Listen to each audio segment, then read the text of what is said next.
Do you believe in the existence of extraterrestrials?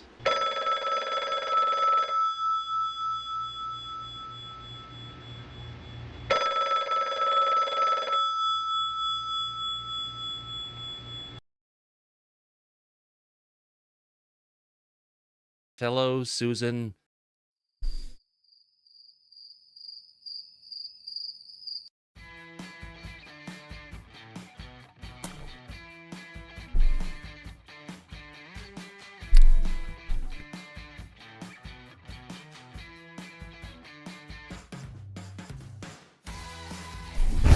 Good morning, good evening, or good afternoon, depending on where and when you're watching this broadcast. I'm Thomas Fessler, my friends, and this is Disclosure Tonight. Happy Saturday, June 21st. Look at this year that's gone by. Look how great Disclosure is going, and who can we thank for that? Well, we have to thank our executive branch of the United States government and our dear friend, Susan Gough. We're going to have a great conversation going through the unbelievable emails that came out that were exposed by John Greenwald and his FOIA requests. We're going to be taking a high-level detail and a deep dive, my friend. It's going to be a good one. So along in that note, let me go ahead and before we get the show started, let me go ahead and welcome in our wonderful audience in the chat. Who the heck do we have out there? We have Anton Goes, David's here, along with Digger Dog and Eliza. I see Eric Roth and the Gurus, Evan B, Greg, Jedi, JB, J-Cat, JD from Philly, Jeremy Martin, Kathy, Catlin, and Kelly Barote.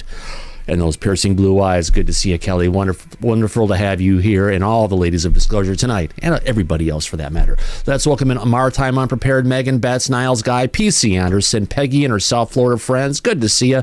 Rodney Cox is here along with Sam and Shelly Montgomery, as always. Thanks for coming out, Shelly. We miss you.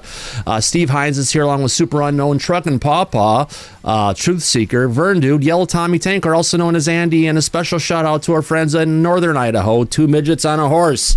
On that note, what a great day, what a great opportunity to hang out with friends. Let me get over to the studio. We got some business to take care of here today. Here, let's get to this. We want to welcome back our dear friend Andy, who's been gone because he was celebrating his birthday this week.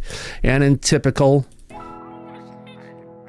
Disclosure Tonight fashion, we're going to wish Andy a happy birthday. Join in, everybody, to you. Happy birthday, happy birthday, happy birthday to you. Happy birthday. I need to drink one here to catch up. Birthday to you. Happy birthday, happy birthday. Happy birthday to you. Oh, what a great opportunity to hang out with friends and be here together. Andy, we got to ask you, how many years young are you this year, Andy? I think it's 54. Not bad. Yes, I am that old, yes. Yeah, yes. 3 years younger than me, my friend. Yeah, the beard shows it, doesn't it? Yeah, exactly, my friend. The grey went downwards. Yeah, but it's all right, though.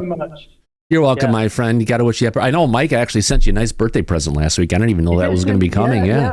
I've not had a chance, unfortunately, to have a look at it yet, but it's been busy week of doing different bits and bobs. So yeah. Andy, those purple earphones bring your age really down. It's nice. It's my daughter's. I've got wired them for now while she's gone to bed. So yeah. Hey, three men want purple. Yeah. I have all purple ear stuff too. Yeah. Could have been pink. Oh yes, it could have been. Two daughters, I'm well used to pink. Don't worry about it. Oh, and pink, no blue. Yes, all those things from the days of Cinderella. Got to have fun with it. The classics, not the new stuff, because they kind of destroyed. Did you hear that Disney actually has a movie coming out where a kid's getting abducted? It's a new cartoon, animated feature. My daughter wants to see it. Yes. My daughter actually wants to go and see it. Let's just hope the kid who's getting abducted isn't trans. Nothing against trans to that, but it will just destroy the movie at the theaters. Half the parents won't take their kids to go see it or watch it. So let's hope Disney went back to basics this time. But I was just about to say, is it a trans person? And if it's any consolation, purple is the color of royals, Andy. That's right, he's royal. Very regal, yeah. Oh, I need to fix that chat for a second. Someone just reminded me I didn't turn off the back chat yet. Sorry, Daryl. I had to turn it off. Otherwise, it pops up during the show and everything is going on. But I think our dear friend Mike Disclosure's here, eh, Mike? Yes, sir. Of course. Welcome to the show. Great to have you here today. Oh, thank you. We kind of had a pre-show. Oh, yeah. The meeting that you and I were involved in. So we've already done over 2 hours of content and conversation. Yeah, and we're talking today about your favorite lady. Oh, God. Oh. Yeah, I know. Yeah. What is that man's name? I don't know, but, if you kind of look at the chin a little bit, I'm seeing some 5 o'clock shadow there, maybe. No, I'm joking. Yeah, you're right. Susan Gough, Mike. Hanging down her neck, too. Yeah, I'm not sure what that is on her neck, but... She gives me nightmares. It's Steven Tyler's body double. Oh, my God.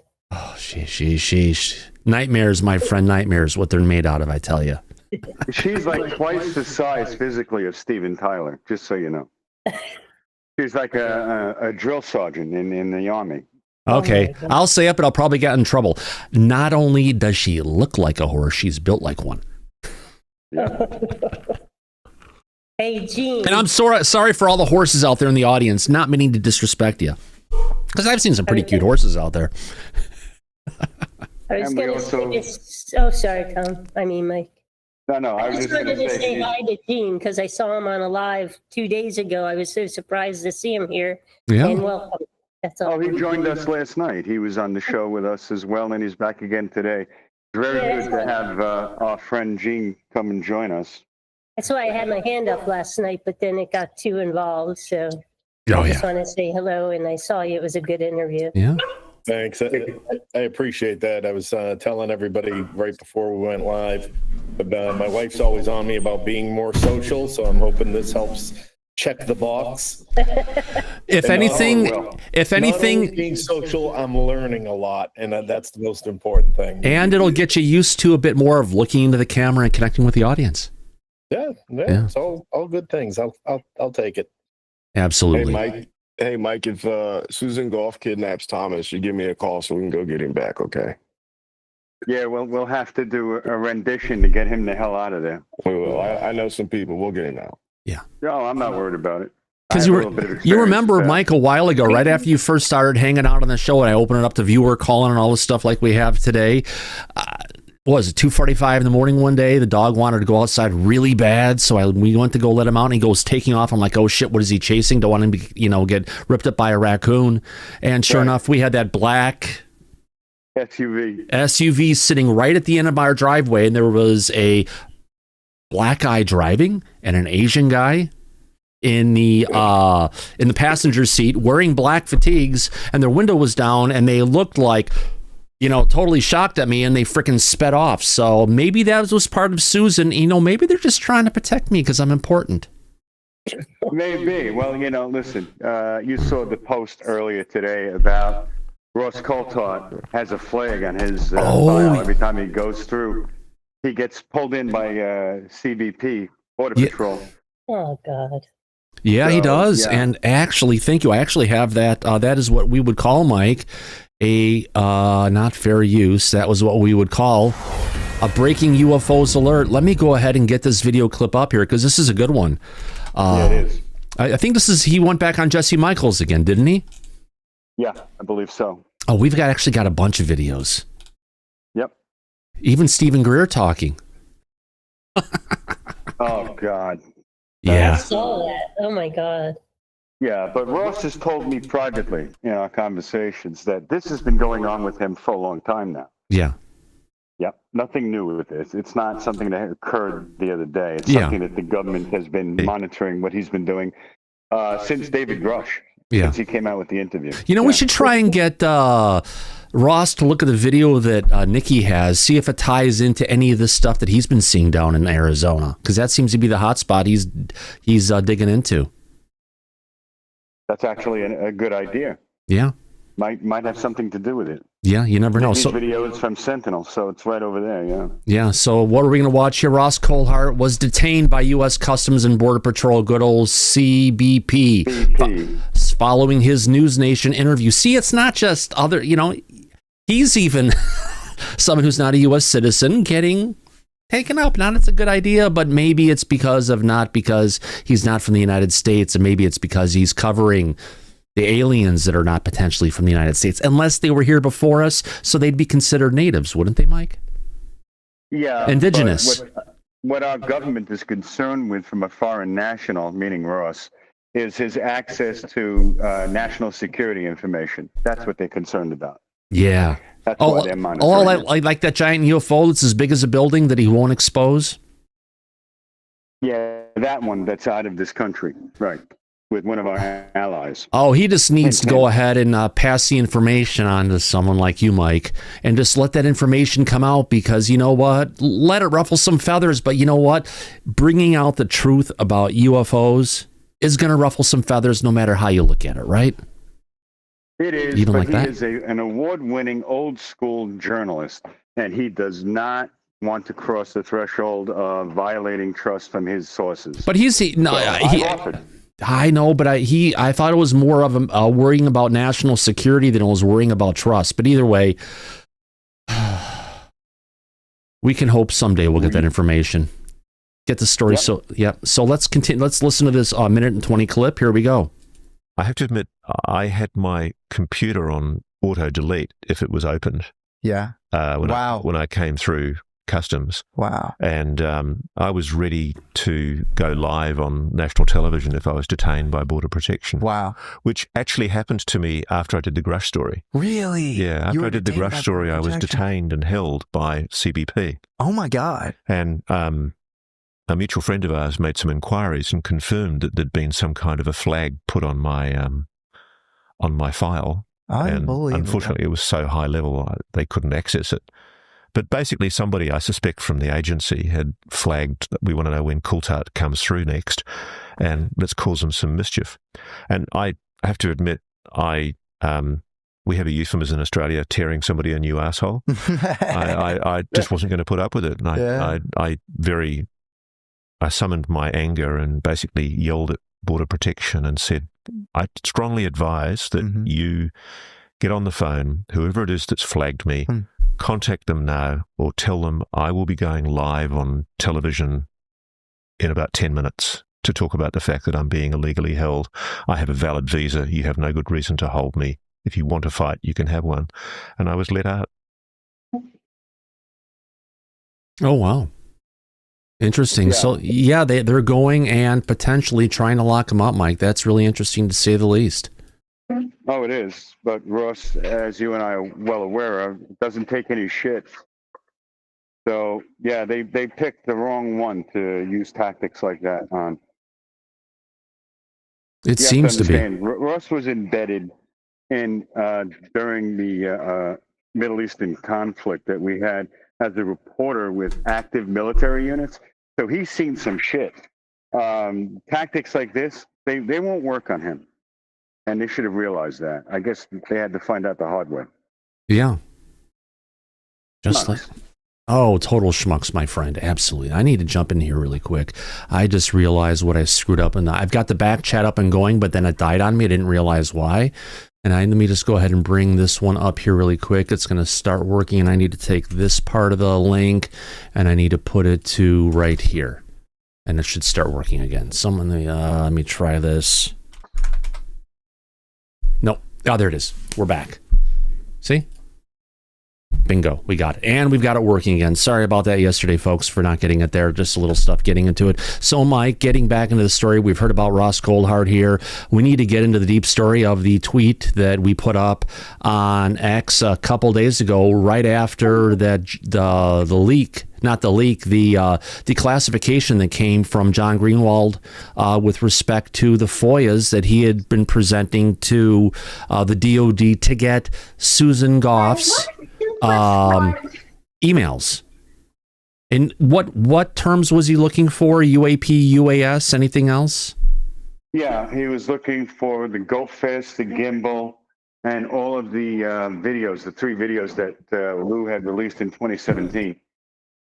Right. And he came up with Susan Gough's private emails, which it took him over 5 years. 5, right? Yeah. 5 years, and he had to win on appeal to force them to release him, which is amazing that they've been hiding these emails to that degree.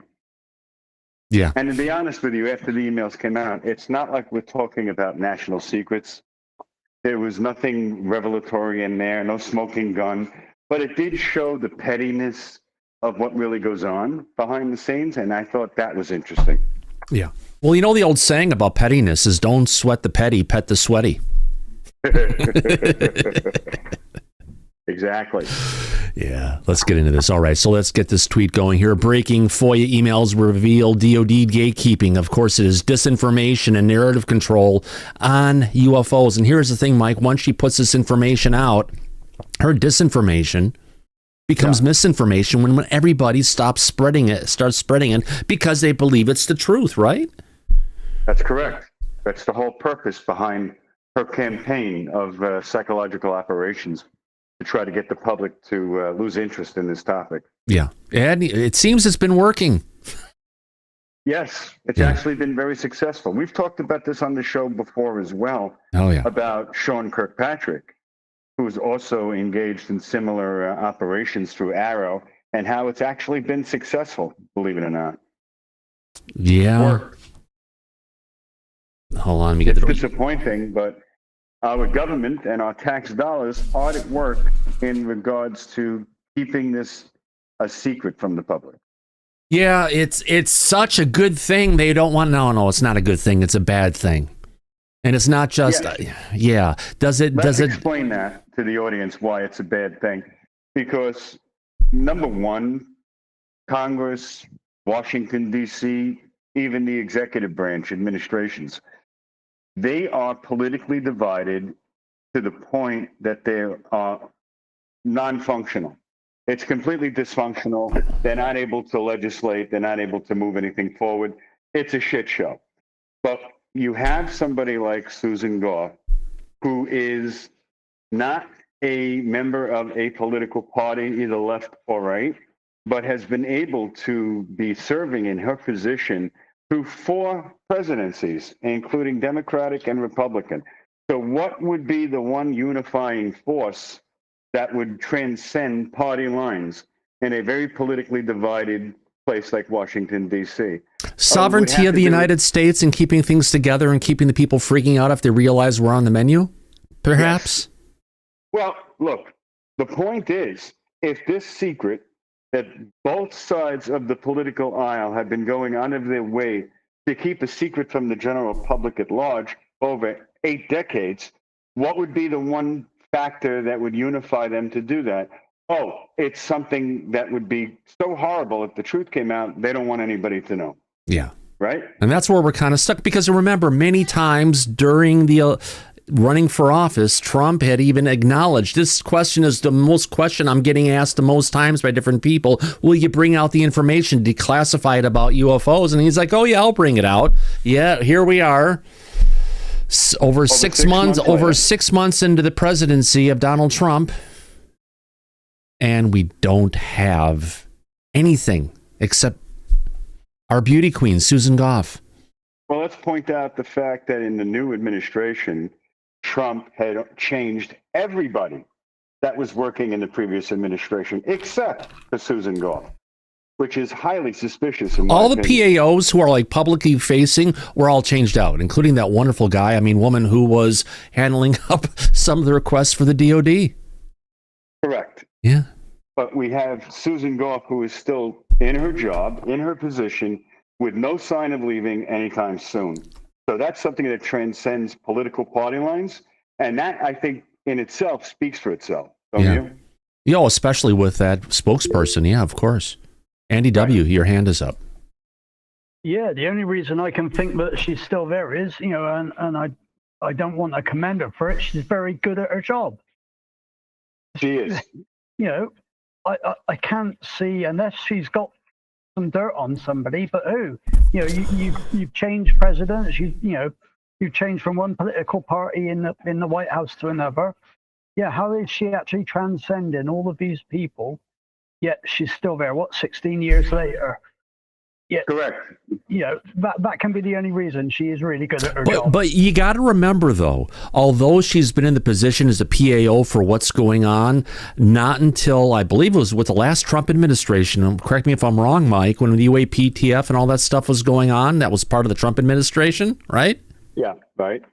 That's when they locked down and put her in control of the narrative for the entirety of the federal government, which had to be something that wasn't just approved in the Pentagon, but actually had to be approved in the executive branch. Am I right? No, you're absolutely right about that. You're 100% correct. And I'll tell you how they did it. They actually changed the National Security Classification Guide to incorporate that any and all UAP information be directed through Susan Gough.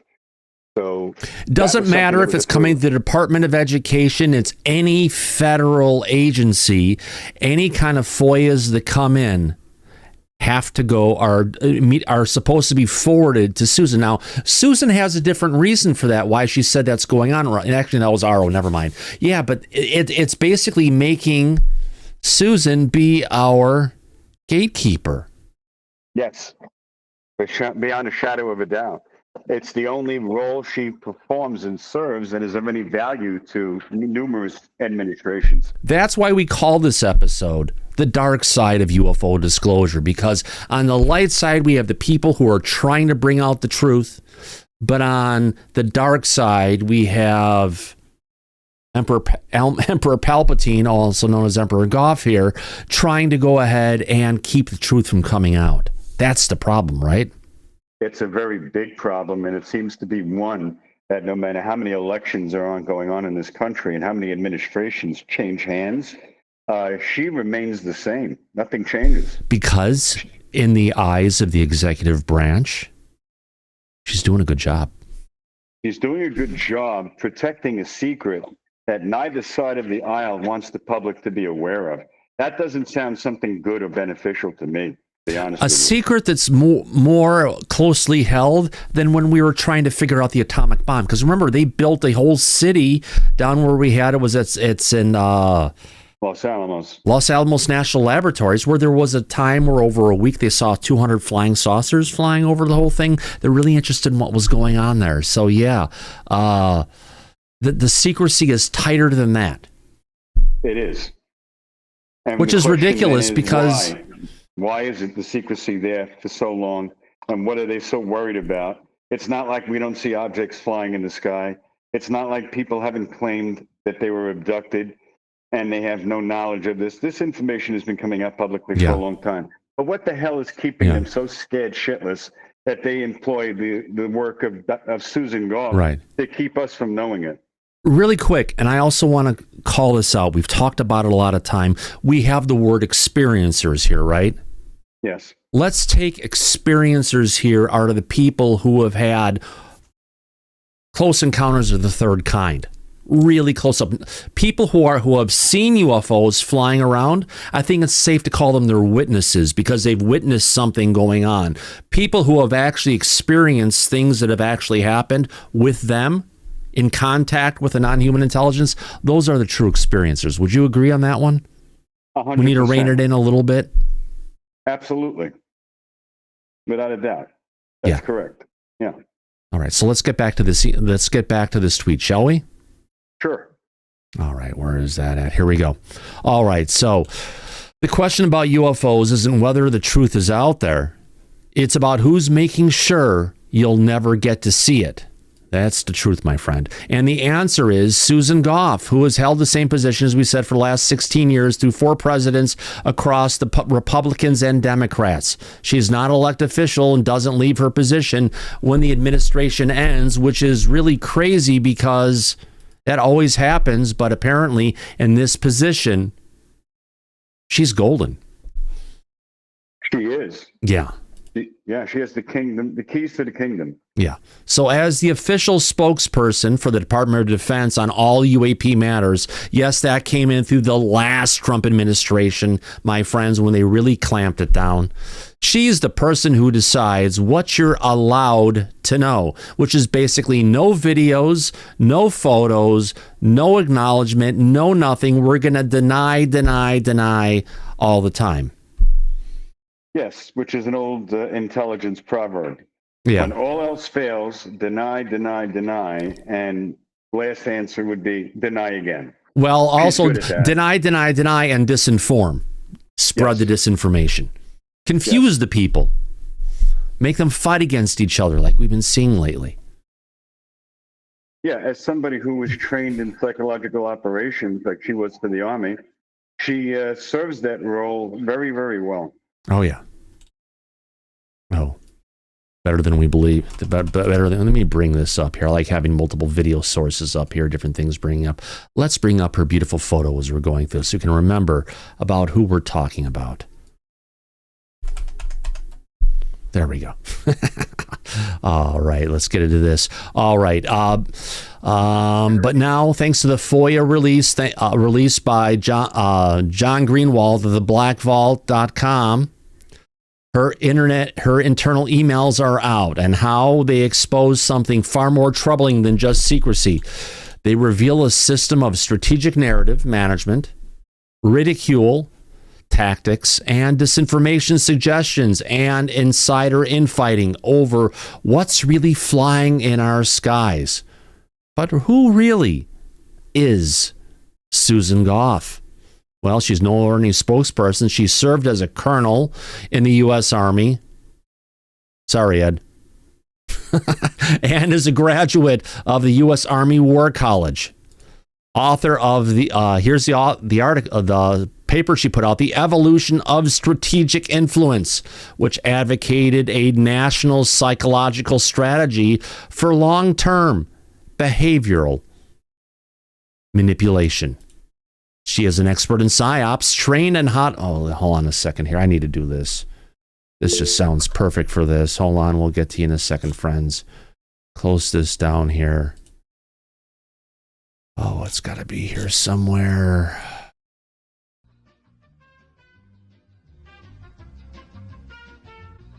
All right, here we go. She's no ordinary spokesperson. It's like the dating game here. She's served as a colonel in the Army and a graduate of the U.S. Army War College. The author of Evolution of Strategic Influence, a paper advocating the national psychological strategy for long-term behavioral manipulation.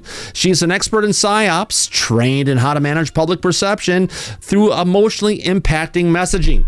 And she's been the single point of control for UAP related to DOD communications since 2009. And with that question, we have a couple people in the back with their hand up. Let me see if I can figure out who it is first to want to date this beautiful woman. Who is out there? Let's no. At others, Corporal Abe, your hand is up, my friend. Yeah, I'm just blown away with the fact that you're telling me that she's an Army colonel and she was in PSYOPs. And I think you said she was in 2009, which I was in the Army in 2009. So this is a little mind-blowing for me. You know, I didn't expect her to get such a position post-Army and dealing with what she's dealing with. It seems like, I don't know, but it's just weird that you're saying that there's a PSYOPs colonel who's now in Department of the DOE, and she's the leading reason behind most of the UFO cover-up right now. So it's shock. And no, I don't want to date her. Gee, I wonder why, my friend. Mike, your thoughts? It's a conflict of interest because we were both in the Army, so I think that's why I'm disqualified. Yeah. Any thoughts from you? I think the reason you're disqualified, Abe, is because you knew that if you did end up dating her, if you reached up under her skirt, you might end up grabbing hold of a tree trunk. Yeah, and I don't think that's now. Just because she's not the most pretty woman out there doesn't mean she's not a woman. Well, the 5 o'clock shadow is a dead giveaway. Hey, my Sicilian wife had a bunch of little hairs on her face that she was afraid of. And yeah, 5 o'clock shadow can happen to a lot of women out there, especially my ex-wife. Yeah. But Susan Gough is not Sicilian, so I think it's a different explanation. Well, that's why she's got the red hair of an Irishman. Or those aliens that used to be on the planet years ago. Because remember the red hair? They found them in Crimea. They found them down in Peru, all with the elongated skulls. She could be an alien herself or have alien lineage. You never know. Oh, it's true. You never know. Anything's possible. Gene, your hand is up, my friend. Who hired her for her position at the DOE? 16 years ago, right, is when she got in? Yeah, it was Barack Obama. Oh. Well, oh, Barry. What? Come on, Abe, let it go. I can see your face shaking your head. You don't want to say anything, but we're going to get you to say something. The guy that kind of teased alien disclosure a while ago and still hasn't said anything since? Yeah, that guy, okay. Yeah, I know. He could come back and run for a third term, potentially. All right, Gene, you have your hand up, my friend? Yeah, thanks. So I had a little bit of a background question, for the larger group, because I'm looking at these dates and time frames. And again, as somebody who hasn't been as intimately involved in the subject matter as everybody else for as long as anybody else. So what I'm thinking back to that 2009 and prior to that, so the post 9/11, and the build up to Iraq and Afghanistan and all the rest of it. I know there was a change in strategy, and Abe might be able to speak to a little of this, where we transitioned from the Vietnam era, hearts and minds is the way to win campaigns, to narrative warfare. And narrative warfare being based upon what they had learned about terrorist organizations, and you put forward an emotionally compelling narrative that resonates with people, and no matter what facts you provide to that narrative, once it's emotionally resonated with somebody, then if facts be damned, their minds can't be changed. So I'm just curious about that timeline of where the military went into the narrative warfare field out of hearts and minds, and then her appointment into this role and possibly coming into the role with that kind of philosophy behind her on how we're going to deal with this. And then where's the inflection point, in the, whether it's late 20-teens or early, 2020s, where the paradox changed and the UAP UFO discussion then became a little more mainstream. And then why or why not do we think that might have happened? Mike, your thoughts? Sort of an open question for thought. Well, I could tell you, in my opinion, she was hired in 2009 by President Barack Obama. But this topic with the general audience has not become mainstream until after the 3 videos were released by Lou Elizondo in 2017. So obviously, the government knew long before this topic became mainstream in the last 8 years that there was something to be hidden, which is why they incorporated her to do this job, which she's done consistently even after this topic became mainstream. And she's been effective in keeping it clamped down shut very tightly. So her skill set seems to work. Go ahead. So do you think the idea, Mike, was they sort of foreshadowed that with the advent of the increases of technology, there would be more evidence coming forward? And so they preemptively employed somebody in the position who knew the new way of thinking, in anticipation of that day or that time period when we have to explain this because there's going to be too many videos and cameras rolling around. Perhaps. I think it goes back to the theory that Thomas and I have made consistently. I think that the Obama administration was aware that this topic was too hot to handle, and on the outside chance that it may have come out at one point, or there were whistleblowers who had come forward, whatever it may have been, they didn't want to take the chance of it getting out. So the Obama administration had employed Susan Gough to make sure that if it did, it would be handled very quickly and very efficiently, so they wouldn't have anything coming out and controlling the narrative on what may have leaked at that point. And they certainly weren't anticipating Lou Elizondo going with Christopher Mellon to the New York Times and releasing those videos and releasing the truth about ATIP, which wasn't publicly known in 2009. So I think it was a preemptive decision.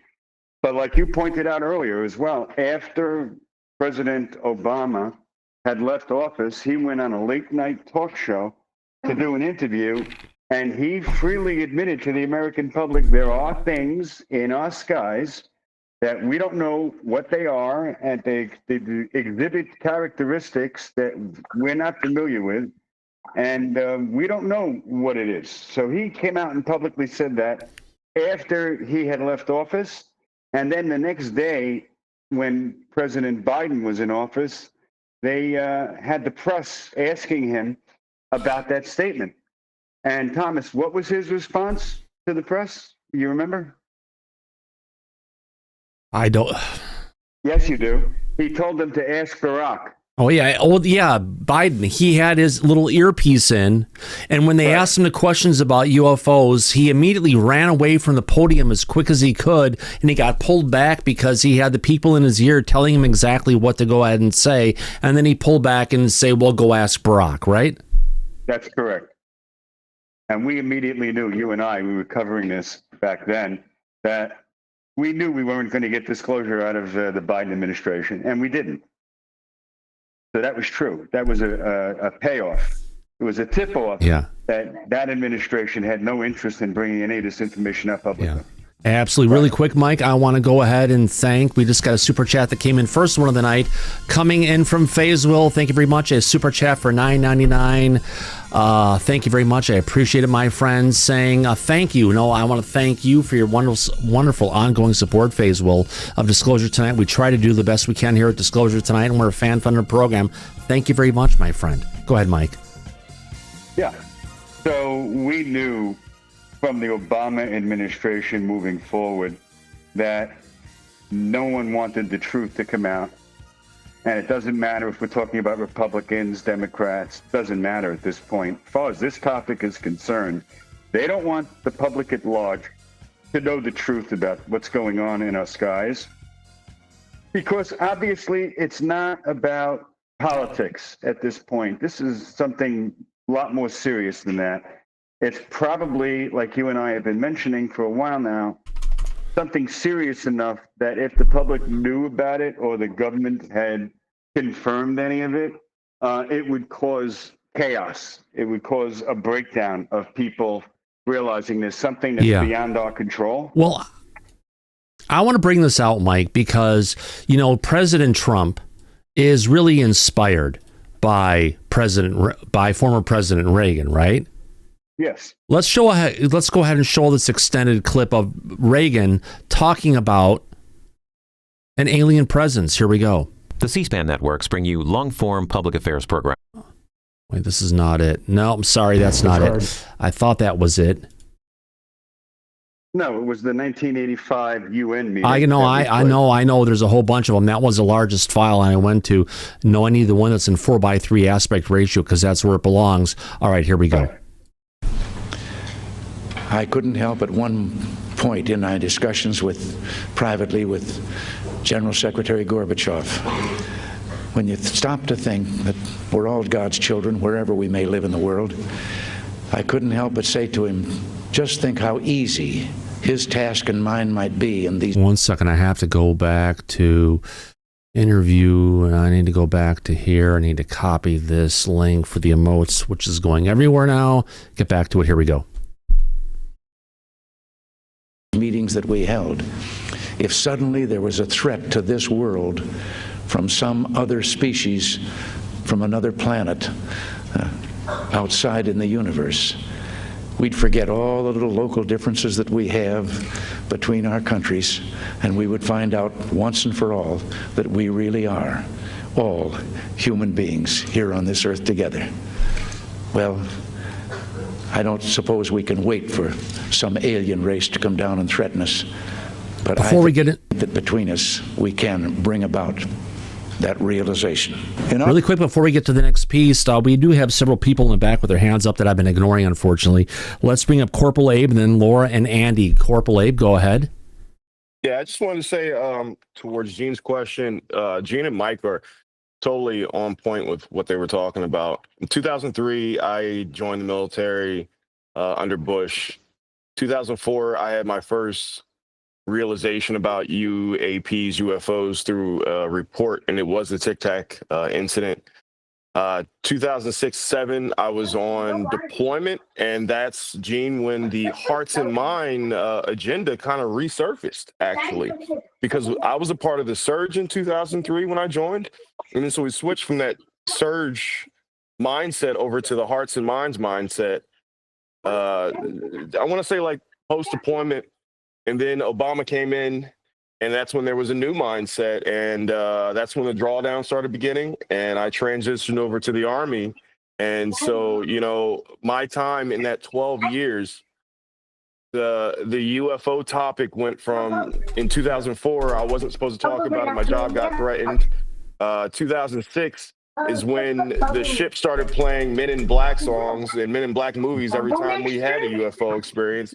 And then I switched over to the Army, and if I said anything in the Army about it, I felt like I was going to get kicked out. So, you know, like, we went through a bit of a different change there during that 12 years. But I do agree with you and Mike. So yeah, it's got to be something really important that they're hiding, and they don't know how to deal with it, in my opinion.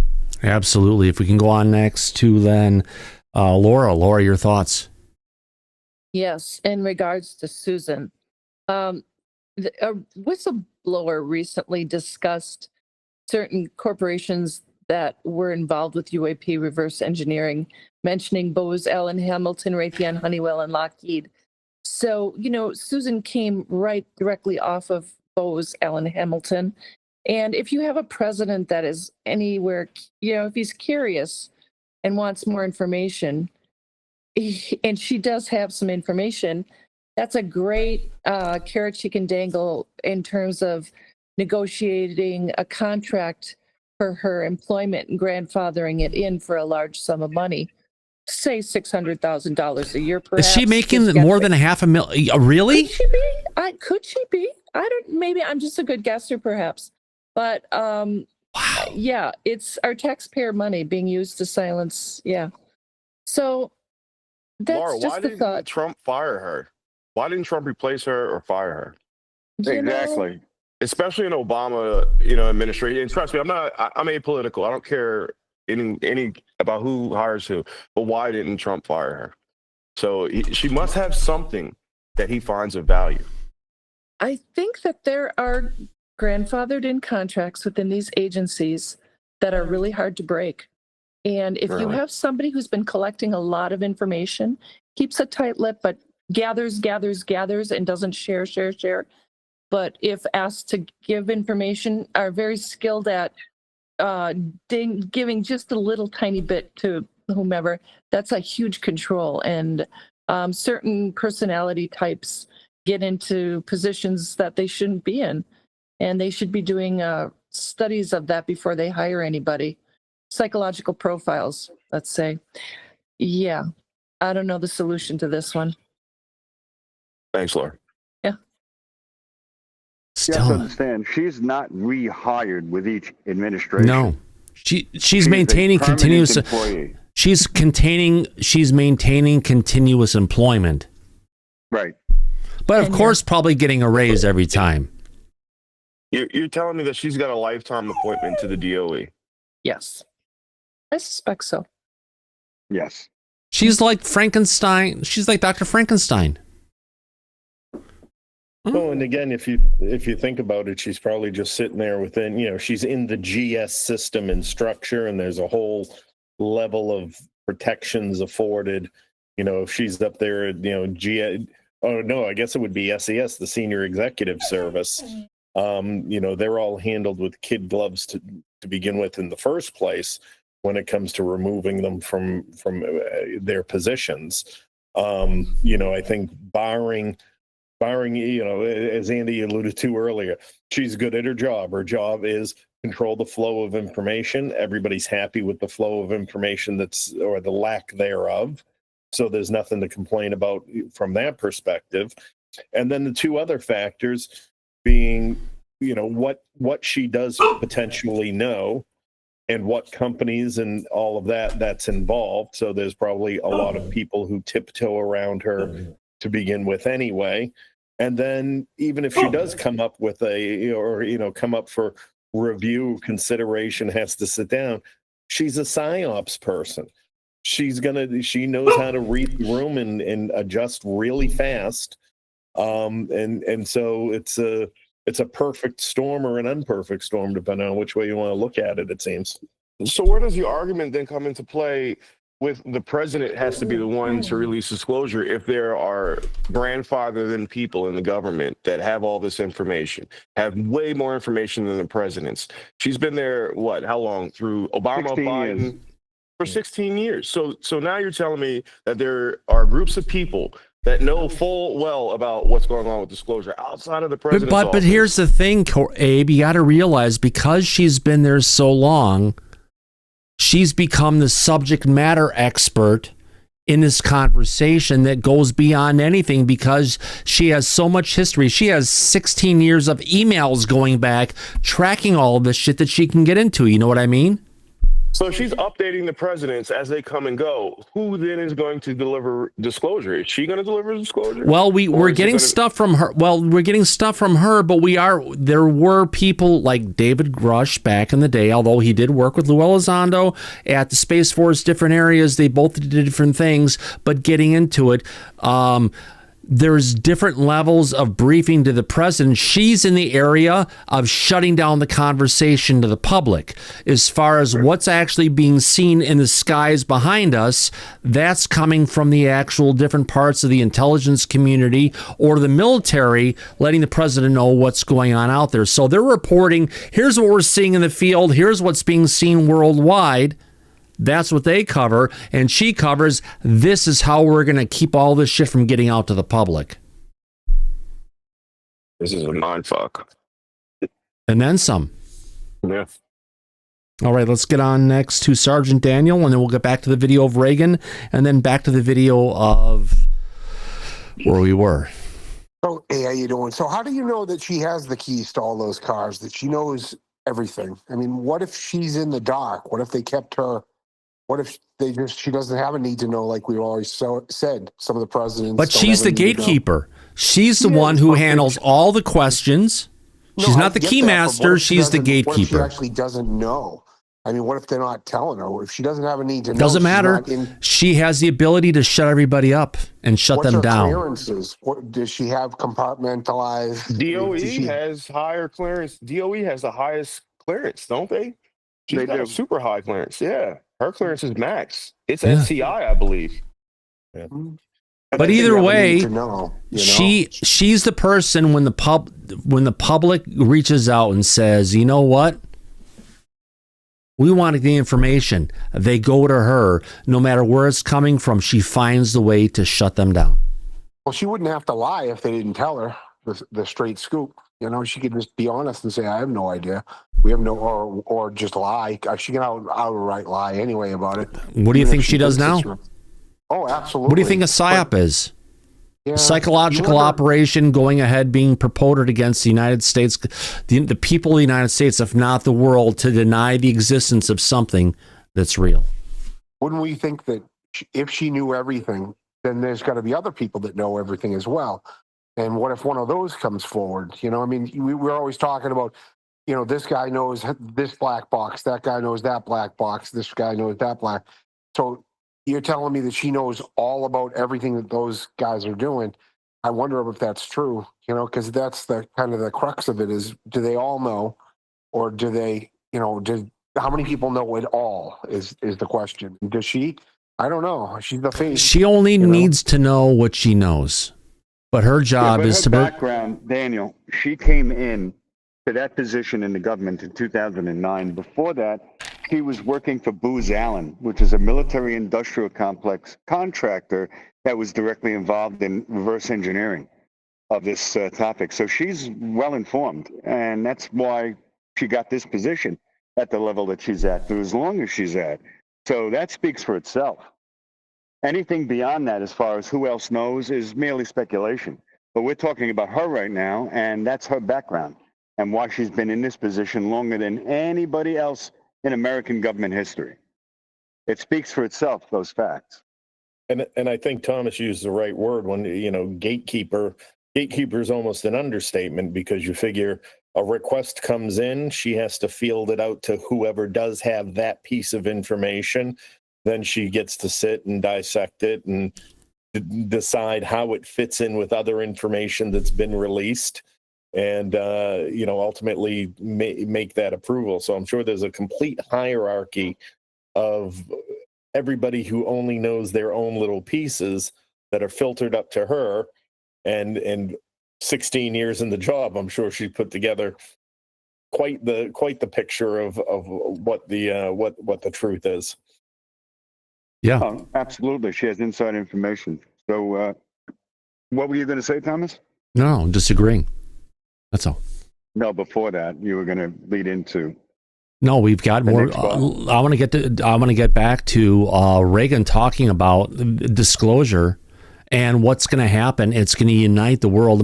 I'll play this clip in its entirety. Let me go ahead and play this clip for everybody to go ahead and see it, and then we can get back to the main video we've been talking about, or actually the main story we've been talking about. But this is about, Reagan talking about what's going to happen if the truth comes out, how it's going to unite humanity. And I think the ability to unite humanity, Mike, is what our government doesn't want.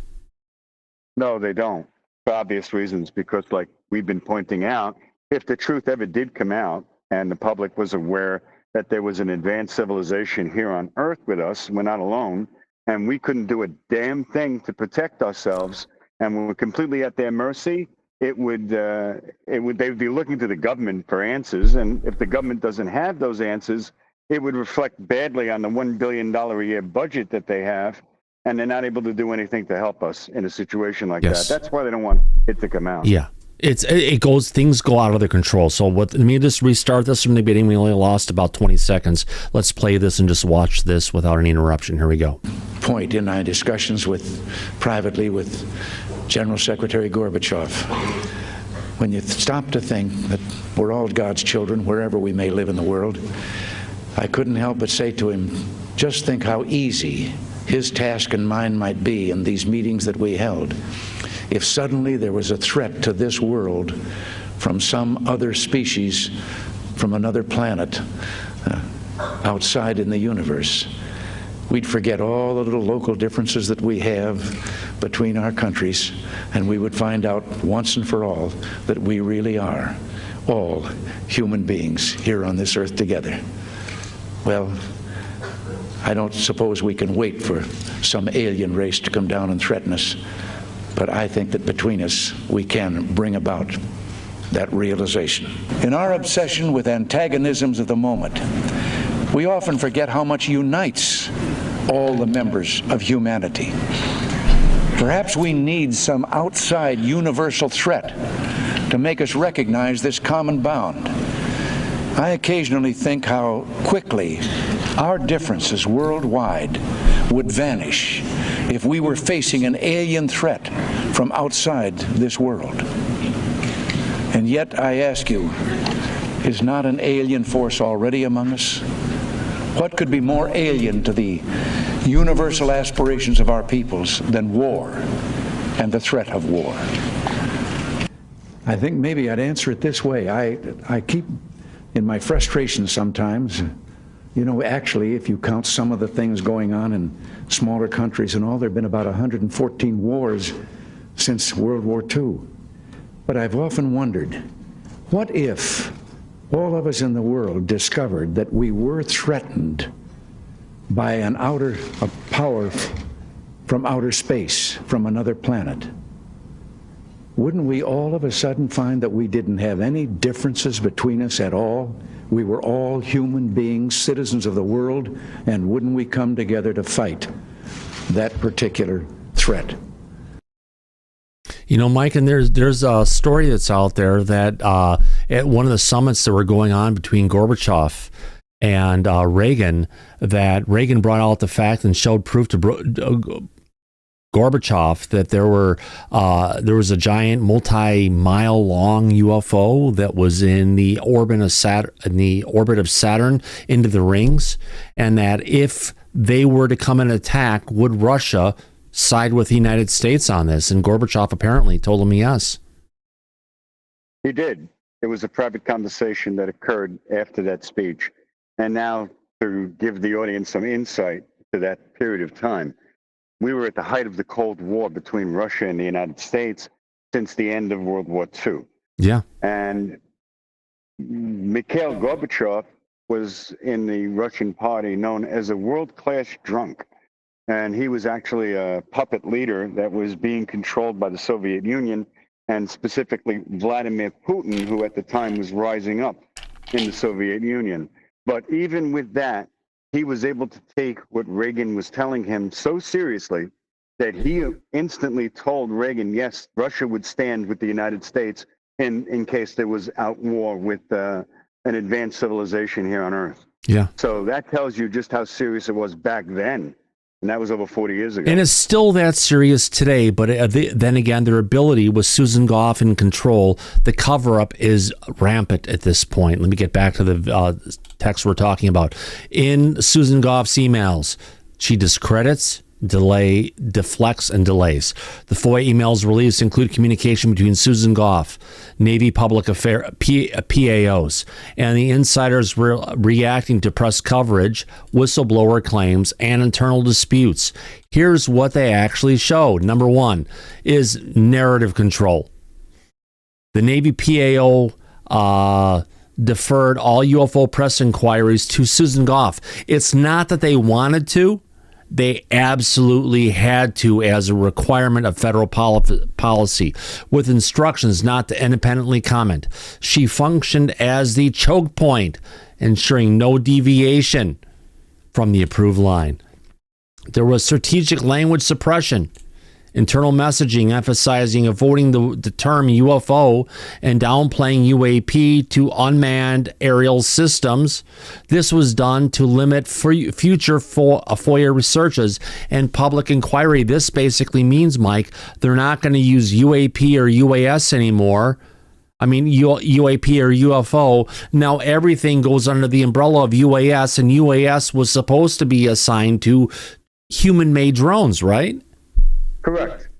So they want to lump this in with prosaic answer and explanation of it must be some sort of a drone issue, when in reality it's anything but. Like the stuff that was going on at Langley a couple of years ago, year and a half ago. Correct. Yeah. What else has she been doing? Discrediting whistleblowers. Grush's circle repeatedly attacked GOUGH'S circle repeatedly attacked Elizondo, the former ATIP director, labeling him uninvolved, even though multiple insiders confirmed his role. This smear campaign was echoed in official DoD statements that contradicted internal facts. Now, they also mock scientists like Matthew Sudeikis and others who we were just talking to earlier today. The email shows academic experts and engineers arguing about video analysis only to be met with mockery, personal insults, and gatekeeping.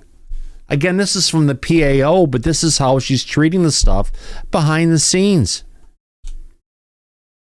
Yeah, it's part of the psychological operation that's being conducted by her. As you call it, Mike, disinformation by design. Yes, we've got some gas flying through here because that's the truth of what we're dealing with. Even more disturbing, internal discussions reference radar spoofing, submarine launch balloons. I gotta delve into that one. Submarine launched balloons. Are they talking about the Tic Tac situation here, Mike, or what? They are. Yeah. Oh, yeah. things that are moving back and forth outside of the realm of gravity, going from 80,000 feet down to 50 feet in a fraction of a second, going over 56,000 miles per hour, and they're trying to gaslight us and say it's balloons? Oh, it goes much deeper than that, Thomas. Oh, Tim boy. Phillips, the former head of Arrow, he had recently come out with an interview he did with Mick West, and he said that all the sensor logs and all the data and information that was collected by the Princeton and during the 2004 Tic Tac incident, that they have been looking to find all of that information and data. One thing I want to bring up about that, the one thing that aligns with the story that I was told a month or two later after the Tic Tac incident happened, was there were people in complete black fatigues who came on to the E2 Hawkeye and pulled the data bricks and left. And the description of the people coming from DARPA who were pulling the information off of the E2 Hawkeye directly matches the information that I was told 2 months after the incident happened. And we're talking, what was this, the summer, and not the summer, this was end of 2004, about December to 2005 when I learned about this stuff, and that just had happened a couple months earlier. Correct. And Tim Phillips tried to address that because Kevin Day, who was the radar operator aboard the USS Princeton, he had come out publicly and stated that members of in black fatigues had come aboard the ship by helicopter and removed the data bricks. Tim Phillips now said that it was DARPA, not the military. Right, and I was talking from the guy who was on the plane when they came in. They had to assume a prone position with their heads down, their hands behind their neck, and when the data bricks were pulled. Otherwise, if they didn't, they risked being killed because they weren't following the protocol. And after they got off that plane, they were all forced to sign NDAs to say they would never speak about this again. Now, AJ Heberlin down in Texas working for Sunmade, my friend, we're looking for you. Bring out the truth. It's too long that you've been keeping the truth quiet. He was a technician. He was an AT, aviation technician, who was in the back of the plane. What does that mean? When the plane's up there in the air and it's flying around and something goes wrong, someone's responsible for the electronics to fix it. And AJ, back at that time, was one of those people. And his E2 Hawkeye he was aboard also encountered the Tic Tac. Yeah. They encountered Tic Tacs and stuff when they were dealing with the stuff off of the west coast of the United States. But he also talked about stuff they were encountering when the Nimitz was in the Middle East and they were over Iraq and things were going on. So wherever the Nimitz goes with these flight crews, this kind of stuff is happening. Makes you wonder, oh, really? Well, when they encountered the Nimitz battle group, the Tic Tac in 04 off San Diego, that was because they were doing exercises to get ready to be shipped out to the Middle East. Yeah. Because they were part of Operation Iraqi Freedom. And even when they were deployed to the Middle East for that operation, they were still encountering these objects. Yeah, of course. Yeah, absolutely. It went wherever the Nimitz went, and the E2 Hawkeyes that were part of the crew, they encountered UAP, flat out. And the Nimitz is a nuclear-powered aircraft carrier. Yeah, of course. Which would explain the interest in the UAP with those vessels. Which, of course, has been redeployed at this point in time to the Middle East to go ahead and deal with the situation going on with... in Iran. Iran, yeah. I was on the sister ship of the Nimitz. I was on the Eisenhower, CVN 69. And I just want one house cleaning thing I got to clear up.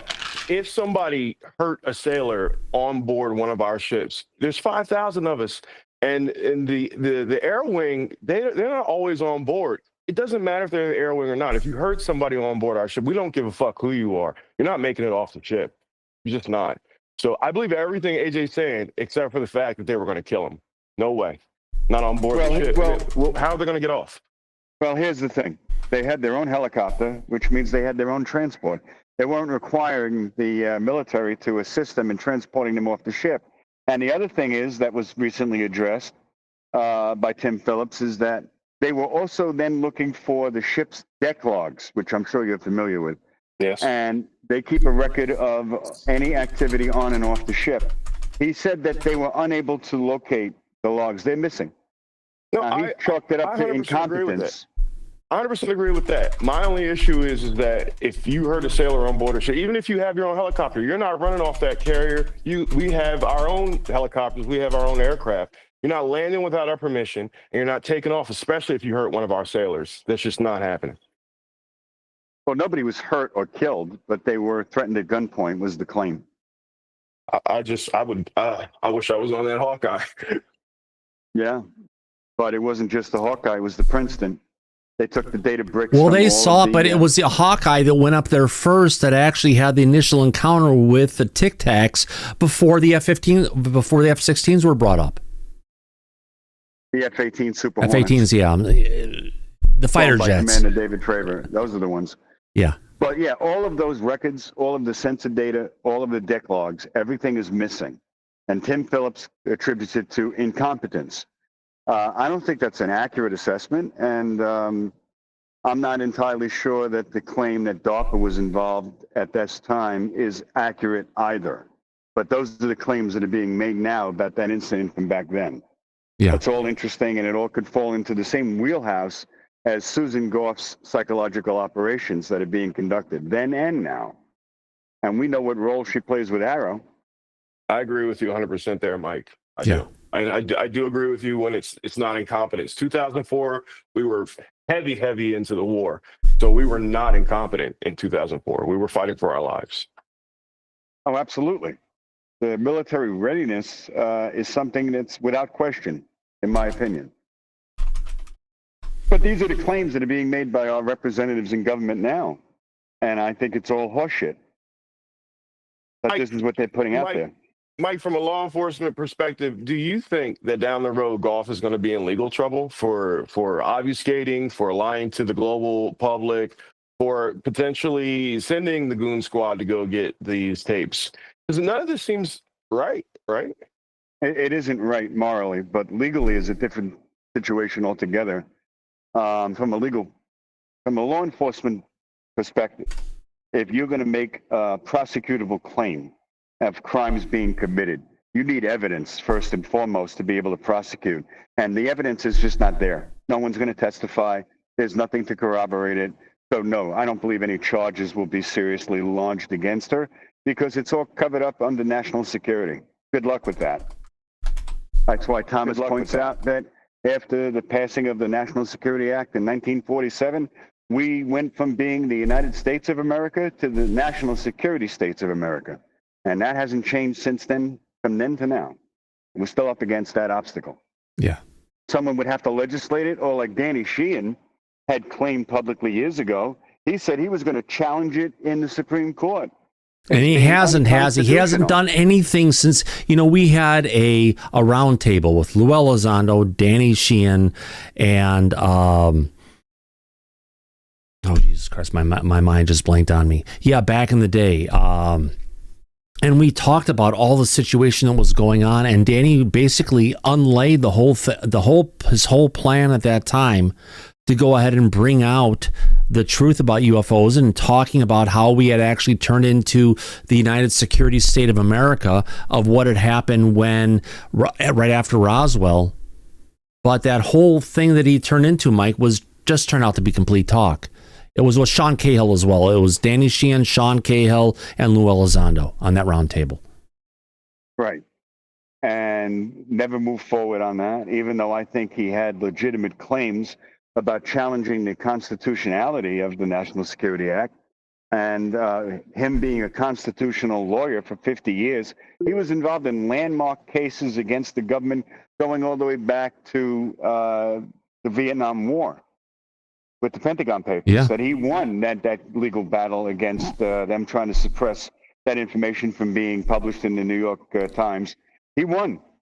So when he was making those claims, it was based on his knowledge and experience, and the fact that it is unconstitutional. But we never had any forward movement from the time that he spoke about it No. till now. It's all been a lot of talk, a lot of bluster, and no action. And honestly, we've heard in the past that potentially that's one of the reasons that Lou actually stopped working with Danny as his personal attorney, was that Danny would say a lot of things, but there was no action coming out of it. And that was the problem. Have you or Mike ever tried to get Mr. Cahill on the show? I actually met him. Oh, he's been on the show. Yeah. Oh, No, Sean Cahill's been on the show. Well, that's what I was just talking about. We had Sean and Lou and Danny here, but we haven't had Sean by himself. Okay, I'd love to talk to Sean because I met him in 2004, actually, I believe. Yeah. Yeah. He was the sergeant at arms. Yeah. I know. That's right. I met him. It was another master at arms that introduced me to him. It was my supervisor at the time because I was temporarily assigned to the police department. Yeah. If we can, we have Gene has his hand up next, Mike. Yeah, go right ahead, Gene. I'll let you run. I'll be right back. Got it. All right. So it struck me looking through the Twitter feed there and this idea of Susan being the gatekeeper for all the agencies, that something comes in and it says UFO, UAP, it has some kind of language, regarding a rumored secret project or whatnot. And I'm just curious. So it made me ask you, I wonder if we're asking the wrong questions or we're asking the questions the wrong way, in general, that get those types of requests filtered. And it started getting me thinking, about my father-in-law's papers, that what if we asked questions based not on, that never says anything about UFO, UAP, levitation. You avoid all the buzzwords. Yeah, the buzzwords. Avoid the buzzwords and walk the line carefully enough to say, well, we're interested in propulsion or agencies, however it is that the question can be framed. But it's framed in a way that the response wouldn't necessarily trigger going off to another, having to be forwarded up through that network. Would there be a better chance of success of getting something directly back from the agencies that addresses that, even if it's, oh, yes, we have programs, and we can't do. And by doing several of them, does that, and comparing them against the papers, does that then have any sort of validity to say, okay, well, we know these papers are about a UFO. We know this collection of FOIA requests where the government says, oh, yes, we do this or we do that or whatever. Is that another strategy, or am I just, reaching at straws? What do you like? What do you think? No, I think it's a good approach, Gene, because now that she is revealed through FOIA with her personal emails what her plan was to try to find a way to defeat FOIA requests. We can then try to use that against her, which I think is what you're suggesting, and now focus the FOIA requests to be on UAS or drones or anomalous type of activity that the military had encountered. The only obstacle that I could see is that if you were to try to pinpoint information from the government on this subject and how they reclassified it and use different terms to apply to it, they would probably still heavily redact most of the information publicly.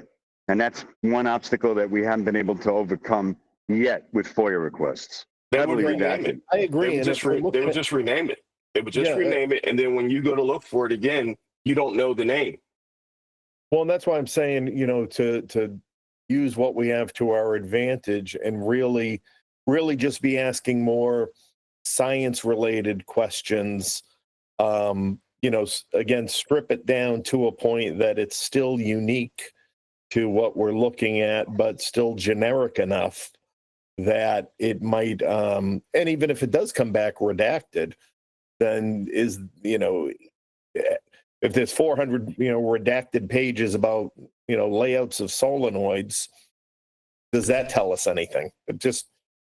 But the problem is, Gene, they may not even answer and just refuse to answer the request. That's the problem. That's why we actually had to go ahead with John Greenwald actually had to go to court to get this information released. Although it should be available through FOIA, they're doing whatever they can to shut it down.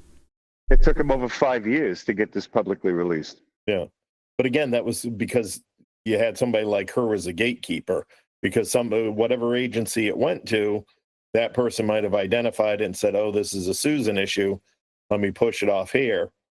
If it's anything with dealing with UAP, but anything dealing with UAP, Gene, goes back to her. Does that make sense? Oh, no, I agree. Oh, so are you saying that they we ask a science question, they pull out the document, it has to do with UAP, so they send it to her? Yes. Or any particular question relating to a UAP or anything that could remotely relate to UAP, even if there's some initial research and stuff done, it goes to Susan, and she has to be the official voice of the federal government. Yeah. That might be an interesting exercise. Try it with a few agencies and see if we get any bites. Oh, yeah. Yeah, it's a good idea, Gene. It's worth a shot. It doesn't, other than putting time in, you have nothing to lose by trying that. It's interesting. Yeah. Thank you for suggesting that. All right. If we can, Mike, let's get back to the article. Yes, by all means. We're talking about disinformation by design. Even more disturbing, internal discussions reference radar spoofing, submarine launch balloons, and electronic deception systems, including the Navy's Nemesis program. One insider even suggested that the Tic Tac UFO seen by Commander Fravor was an inflatable decoy launched from a sub to test a Navy radar. What a schmuck, my gosh. They were coming directly from Sean Kirkpatrick, just so you know. That's who came up with that bullshit excuse. They weren't even trying to figure out what UFOs are, and that's what Congress is supposed to be doing for that's why Congress put RO into play, Mike, but it sounds like what the law says of what RO is supposed to be, RO themselves has a completely different interpretation of it, and there's no teeth and there's no recourse if they follow what they think it is versus what Congress thinks it is, right?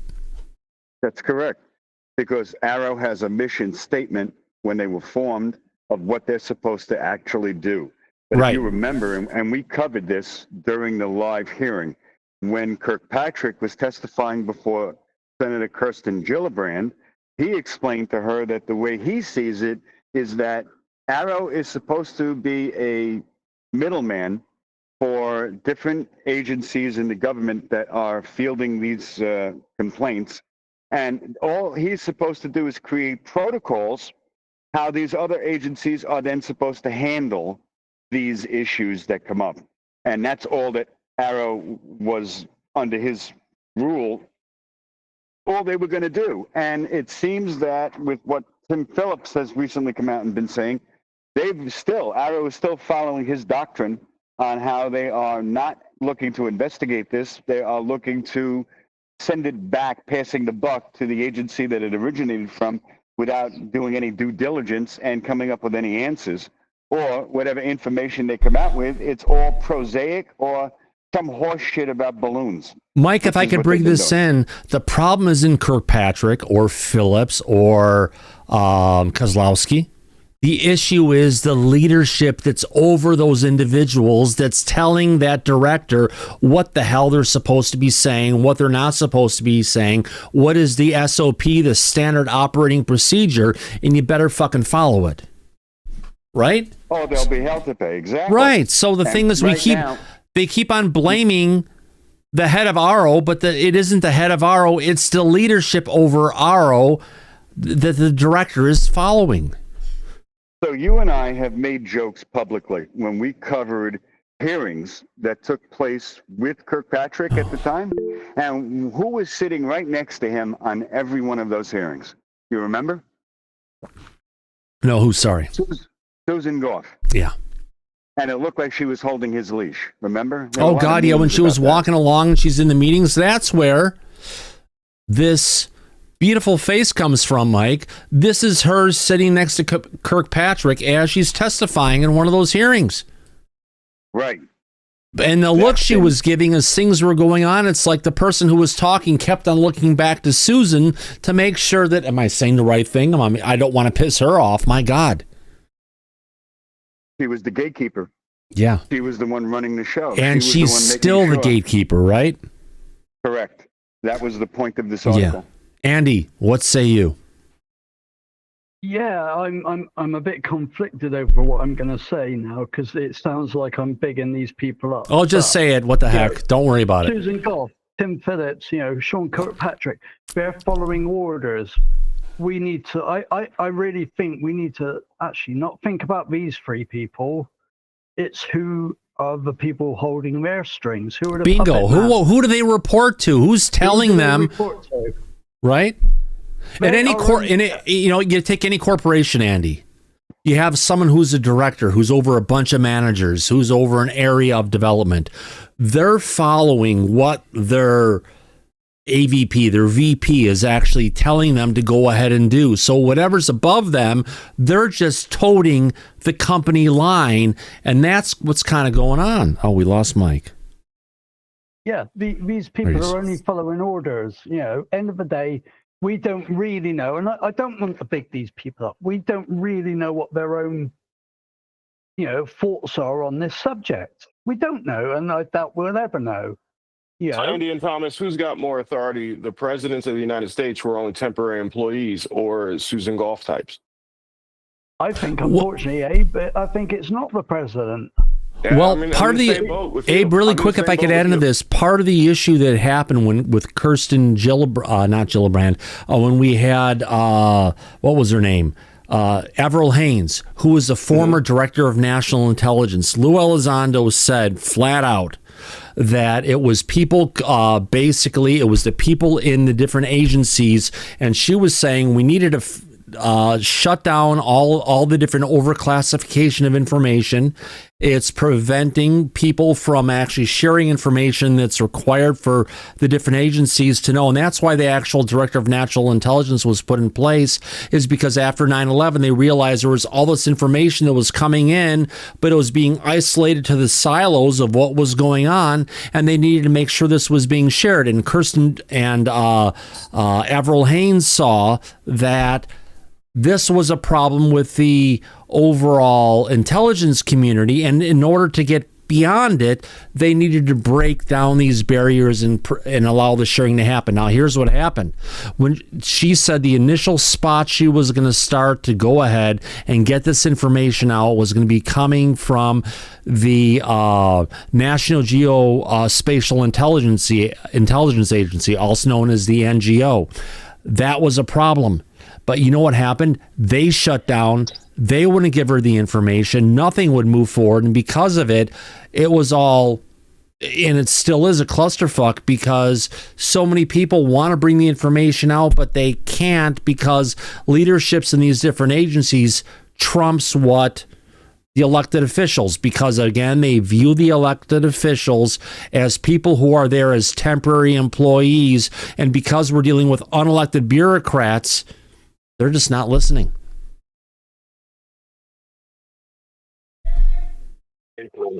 It's problem. Yeah. Mike, your thoughts? Maybe not. He just came back. No, he's gone again. No, I'm not gone. What I was saying is that this topic, as far as the government is concerned, it's not political. It has nothing to do with one side of the aisle or the other. And it seems to have the gatekeeping that is in place throughout multiple administrations. And this is something that continues. So that tells me that they consider this to be such a serious threat, if the truth ever were to come out, that they're looking to suppress any and all avenues that they feel could divulge this information publicly, which would explain why when Ross Coulthart is now flagged every time he travels and getting harassment from the government, and why retribution was put out against David Grush's family and Lou Elizondo, because they started to come out and publicly speak about this. it's all part of the campaign that is not political in nature. And that's a really big threat because we know how dysfunctional Washington is. We know how dysfunctional Congress is, and we know that they usually adhere to serious partisan politics. But on this subject, no, they're united. It's bipartisan, but in a way that involves gatekeeping, not the truth. That's how I see it. Yeah. Can I just jump in a minute, Mike? Yeah, go ahead, Andy. I had my hand up, and I was going to comment on this, but it wasn't really the right time. You know, we hear of Tim Burchett and Luna and all of these, you know, your politicians there, and people say, oh, the bipartisanship of them on this subject. No, the true bipartisanship is, you know, between both parties keeping this subject locked down. Correct. You know, it is. This is the true form of, you know, the true wordage of bipartisanship, if that's the right word, and if I can say it. You know, this goes. You have in your you know, your House and your Senate. You have two parties, very much like the UK has been. It looks like we're changing, and you know, it's all getting thrown up in the air, but. You know, they are in complete cahoots. Every time one party leaves parliament, you know, your parliament, and the other moves in, they just it's following the same old line. You know, and we've been seeing this for how many presidents now? 10, 12, more than that. Yeah. You know, this is the only true bipartisan actions we're seeing. You know, what Luna and Burchett are doing, that's small fry. It really is. I'm afraid. You know, yeah.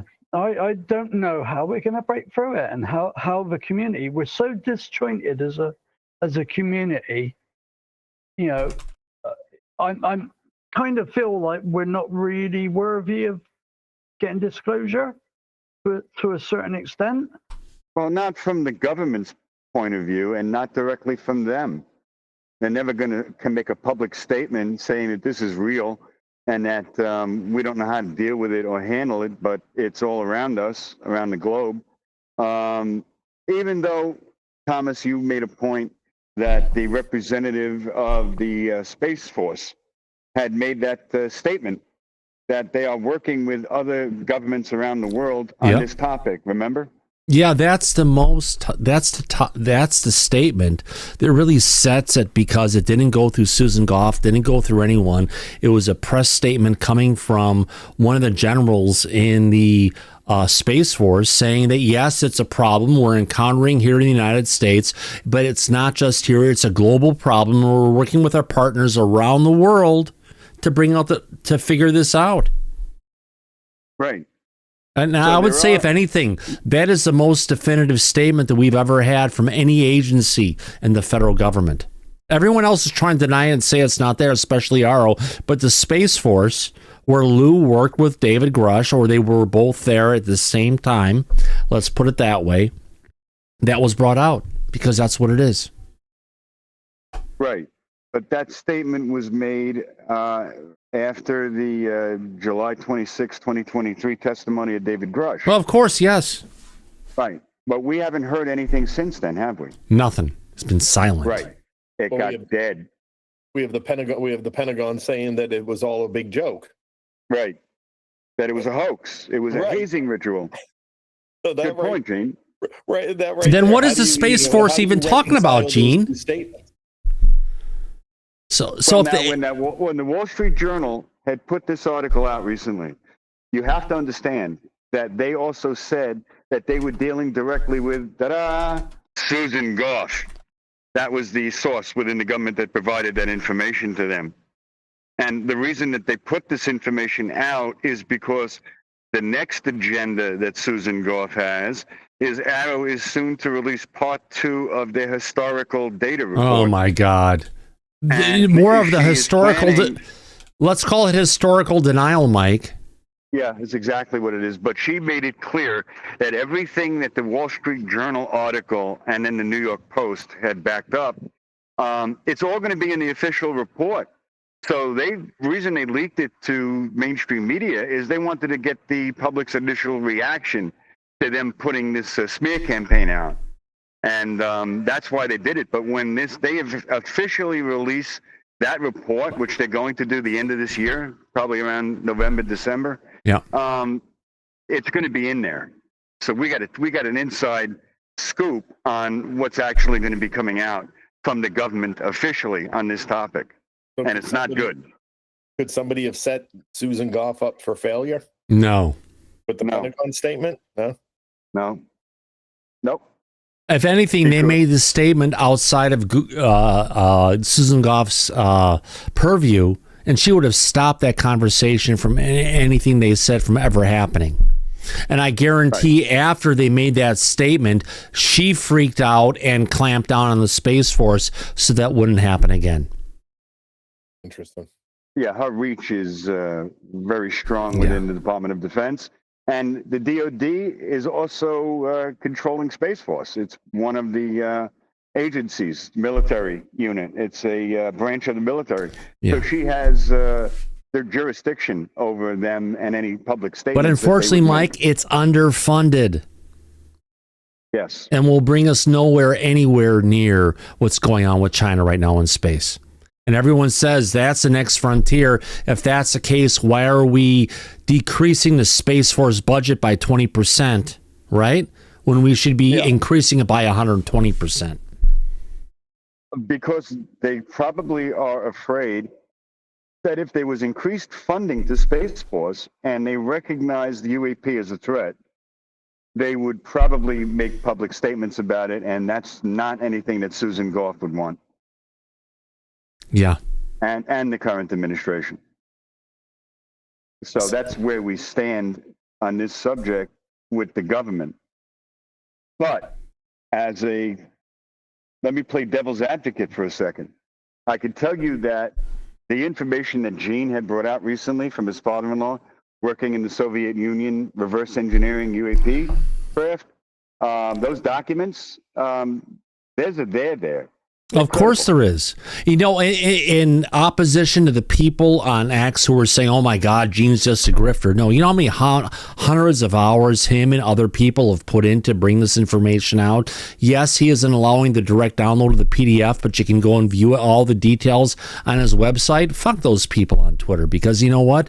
They're just freaking trolls, and anything that anybody brings out that they can possibly even remotely go against, they're going to bring up the strongest wall they can. Am I right, Mike? Oh, 100%. And the work that Gene and his wife, Nat, have been doing publicly now, regardless of the trolls trying to get attention to themselves, the work is credible. Yeah. And the information is, look, our government has not publicly acknowledged any research that they've been conducting to the public. But now we're getting some insight of what Mother Russia was doing in regards to this subject right from the inside, thanks to Gene. And it's interesting information that has come out with those documents and is being actively pursued by not the government, but by credible members of the science and technology community that are working privately to bring the truth out and understand this type of technology. And before we went live on the show today, Thomas and I were in this group that is doing this kind of work, which is completely amazing, a lot of which we can't speak publicly about yet. But I can tell you that they're doing really credible work, and it's going to get us closer to the reality that the government has been working overtime to try to suppress, including Susan Gough. And that is a reality that is occurring right now as we speak. This work is being done by people that are knowledgeable and have the ability to uncover and reveal the truth that we're not alone on this planet. And and Thomas and I are working behind the scenes privately to make sure that this moves forward so that people eventually get the answers they're looking for. Yeah. And it's there. Irrespective if it's from Lou or anybody, we're connected on a lot of different fronts, and the biggest thing we're trying to do is bring forward the truth for everybody, irrespective of which camp it's coming from. And if there's a camp like Skywatch or other areas where there's a lot of bullshit involved, we'll call it out. We're not going to be someone who's like, oh my God, we've drunk the disclosure Kool-Aid. We're going to go ahead and treat everything fairly and in good spirits. But the truth of it is, if it's not, we'll tell you about it. And that's what a lot of people don't like. We're not into the mummies or the orbs or the different stuff that goes on in quote unquote ufology. We're not a ufology channel. We're about disclosure, right, Mike? We're about disclosure, and we are a news channel. We cover the news cycle, the current events that affect the public in general, be it geopolitical, which is why we talk about what's going on with Iran and Israel and Russia and Ukraine and China and Taiwan. We cover everything. We covered the train derailment in Palestine, East Palestine, Ohio, when it occurred, because it was devastating. The effects and the cover-up. We cover government corruption. That's why we are doing a deep dive on Susan Gough and the role that she plays. That's why we covered the stuff that was going on in Ohio when it was happening, Mike, or the UFO shootdowns that were happening. It's in the public sphere, and we want everybody to have the truth, not the bullshit coming out from the federal government.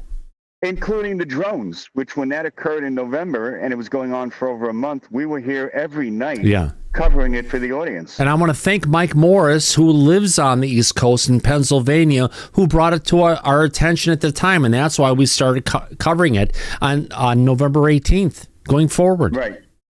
That's right.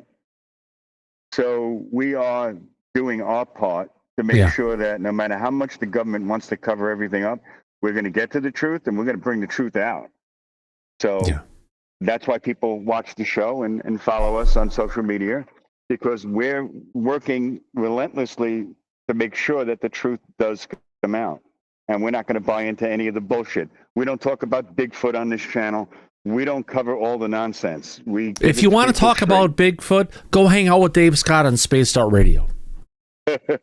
Nothing against Dave, but he does cover that, and he believes into it, and that's something that we don't go there because we don't go there. Let's be honest. We don't. And if you want to watch it as well, I think they can also go to Jack Connor's channel, Cosmic Road. They cover a lot of this, There's a lot of channels out there that delve into the beluga sphere and bring it out and say, oh my God, are the mummies, some of the stuff from the mummies is looking really realistic for that matter. But the thing is, there's a lot of hype.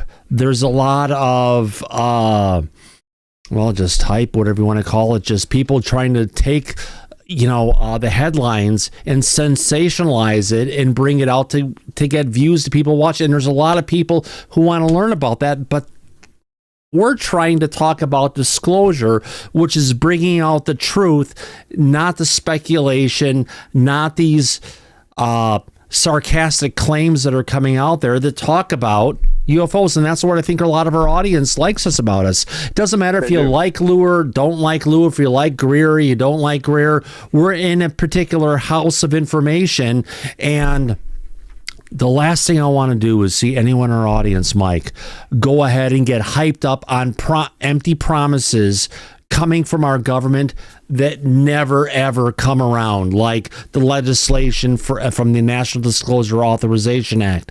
We saw what happened. RO came around. We had this stuff, and what's come out of it? Nothing but bullshit.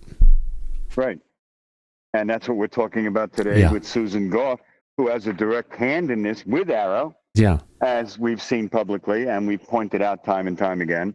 And why we're doing a deep dive on her right now and everything that she's been doing. So I'm seeing from the audience from, where is that at? Vern Dude. Jack from Cosmic Road is my dude. Would you like us to start covering more of the beluga sphere and everything else? We've talked about it. We've debunked it. We've talked about here's pictures of the sphere at different points and said, look at this. Here's how it was here. Here's how it is at this particular point, showing that humans have modified this, whatever it is, to look like it's something more.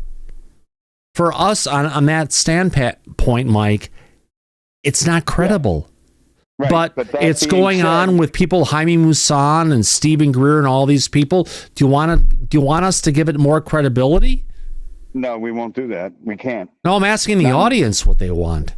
I understand, but I'm letting the audience know we would never do anything like that. No, of course That's not. what we're known No for. fucking way. And as a side point, we happen to know and be friends with Jack Connor. Yeah, of course. From Cosmic Road. We've had him on the show. Yeah.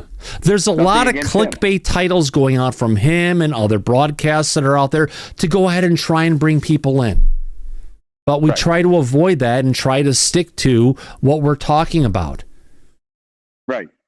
And we tell the audience what we know to be true, and we don't give them any of the bullshit hype that's been going on out there, because that's the difference between us and why our credibility is intact and other people and other platforms is not. We don't subject ourselves to that kind of ridicule because we stick to the truth and we stick to our guns. Which is a smaller sliver of the overall area of ufology, but we're not in ufology. We're here for disclosure. And there's a difference between ufology, which is a grifting community that's been around for the longest time, going ahead and recycling stories and other stuff that can never be proved, versus disclosure, which brings out the facts. And what we want is the facts, and that's what we'll report on. The kind of stuff Gene's bringing forward, the other stuff that's out there with respect to this, Mike, that's what we're targeting towards. Right. They're bringing the truth out. Yeah. Yeah. Because I think our audience and the community as a whole deserves it.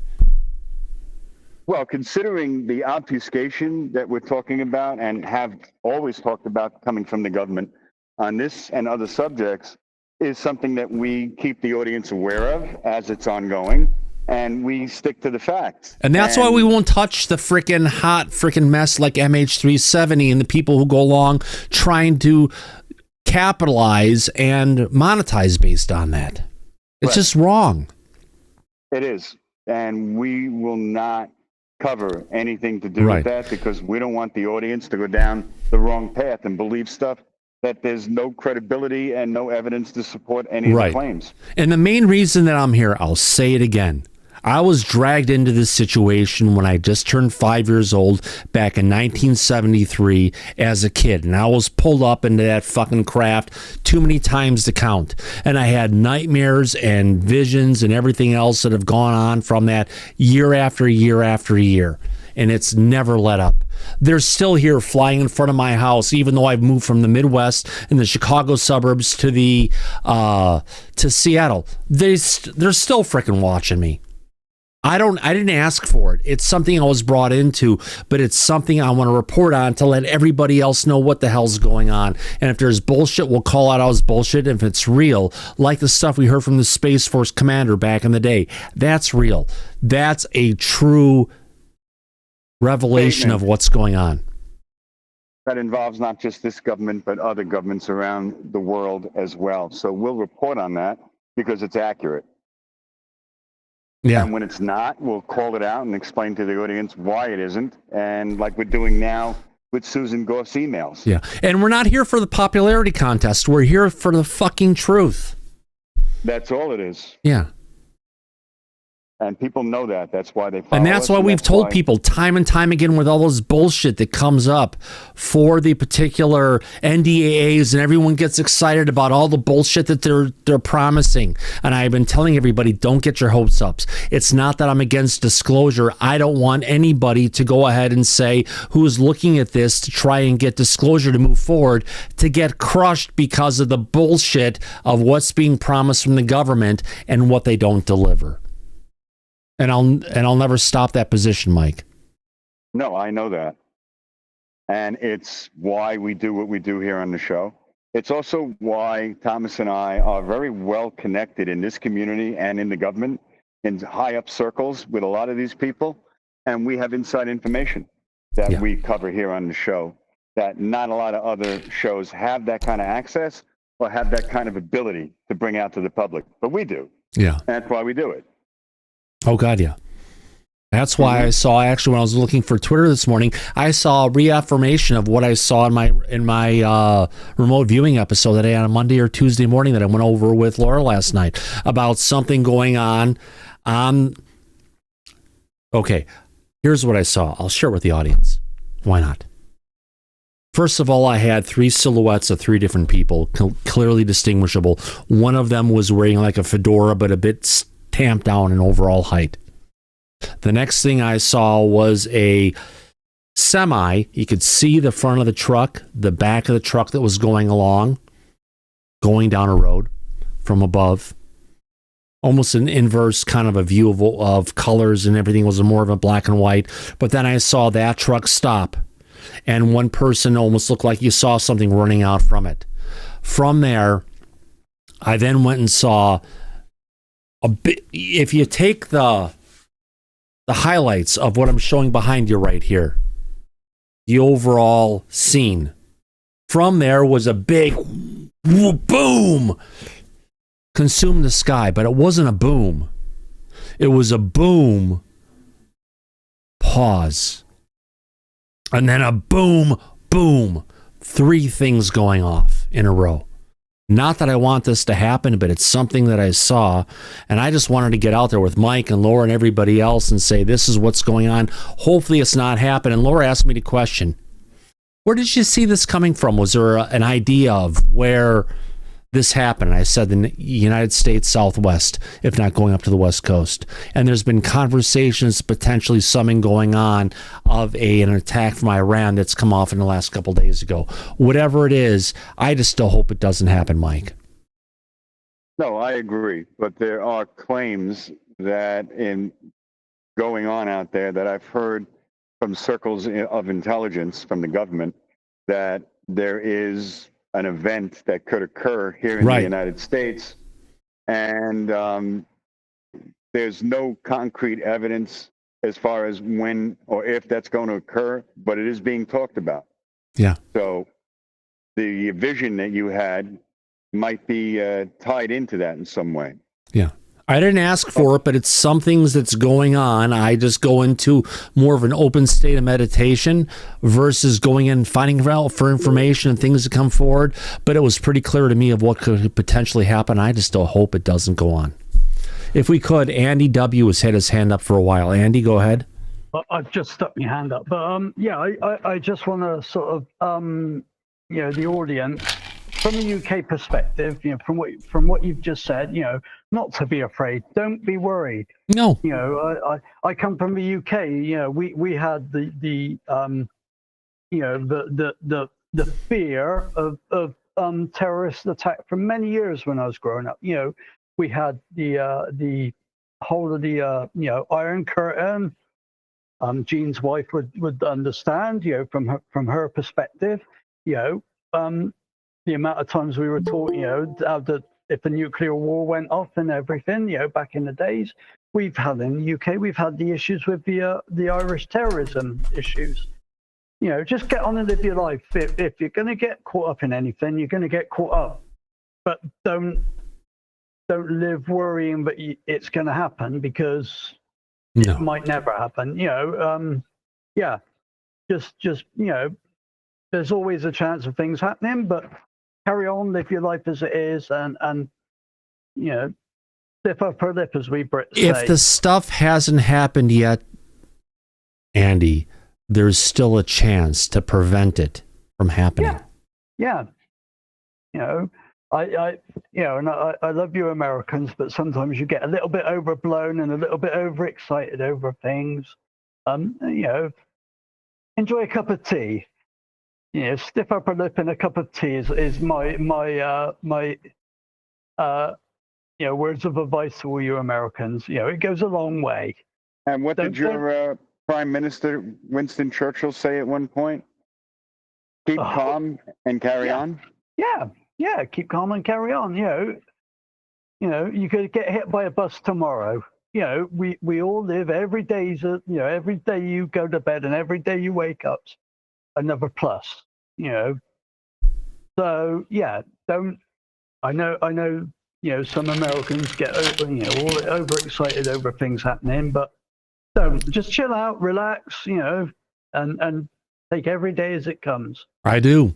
But when you see an explosion happening on the horizon and it goes boom and everything else, but it wasn't just the boom, the kaboom. Where's the earth shattering kaboom? No, it was boom, boom, boom. Yeah. You got to talk about it. I'm not going to say go ahead and say this is exactly what's going to happen, but it's within our realm of possibility, and I cannot go ahead and just keep my mouth quiet on it. No. Just be a car backfiring, you know, who knows what, you know, these premonitions can be. You know, it's like they say, people who, you know, when you look at dreams, you know, somebody falling in their dream doesn't mean they're falling to their death. It could mean something completely random. Yeah. So, yeah, you know, that's my advice. But here's the good news, Andy. Since Thomas and I are well connected, and we have people within the government and the intelligence circles that have insight into any event that could occur, if we have a credible threat and we catch wind of that beforehand, we will bring it out to the public. So you will be warned, and we will do our best to bring that information out like we do with everything else. So right now, there's no cause for alarm and no reason to panic. So just stay tuned to this channel, and we'll keep everybody updated if anything is coming down the line. Don't worry about it. Yeah. Yeah. And, that's what we're here for. I'm just going to say I've seen a comment from our friend Anton Ghost in there. Yeah, I'm saying her, and you know, don't worry, be happy. You know.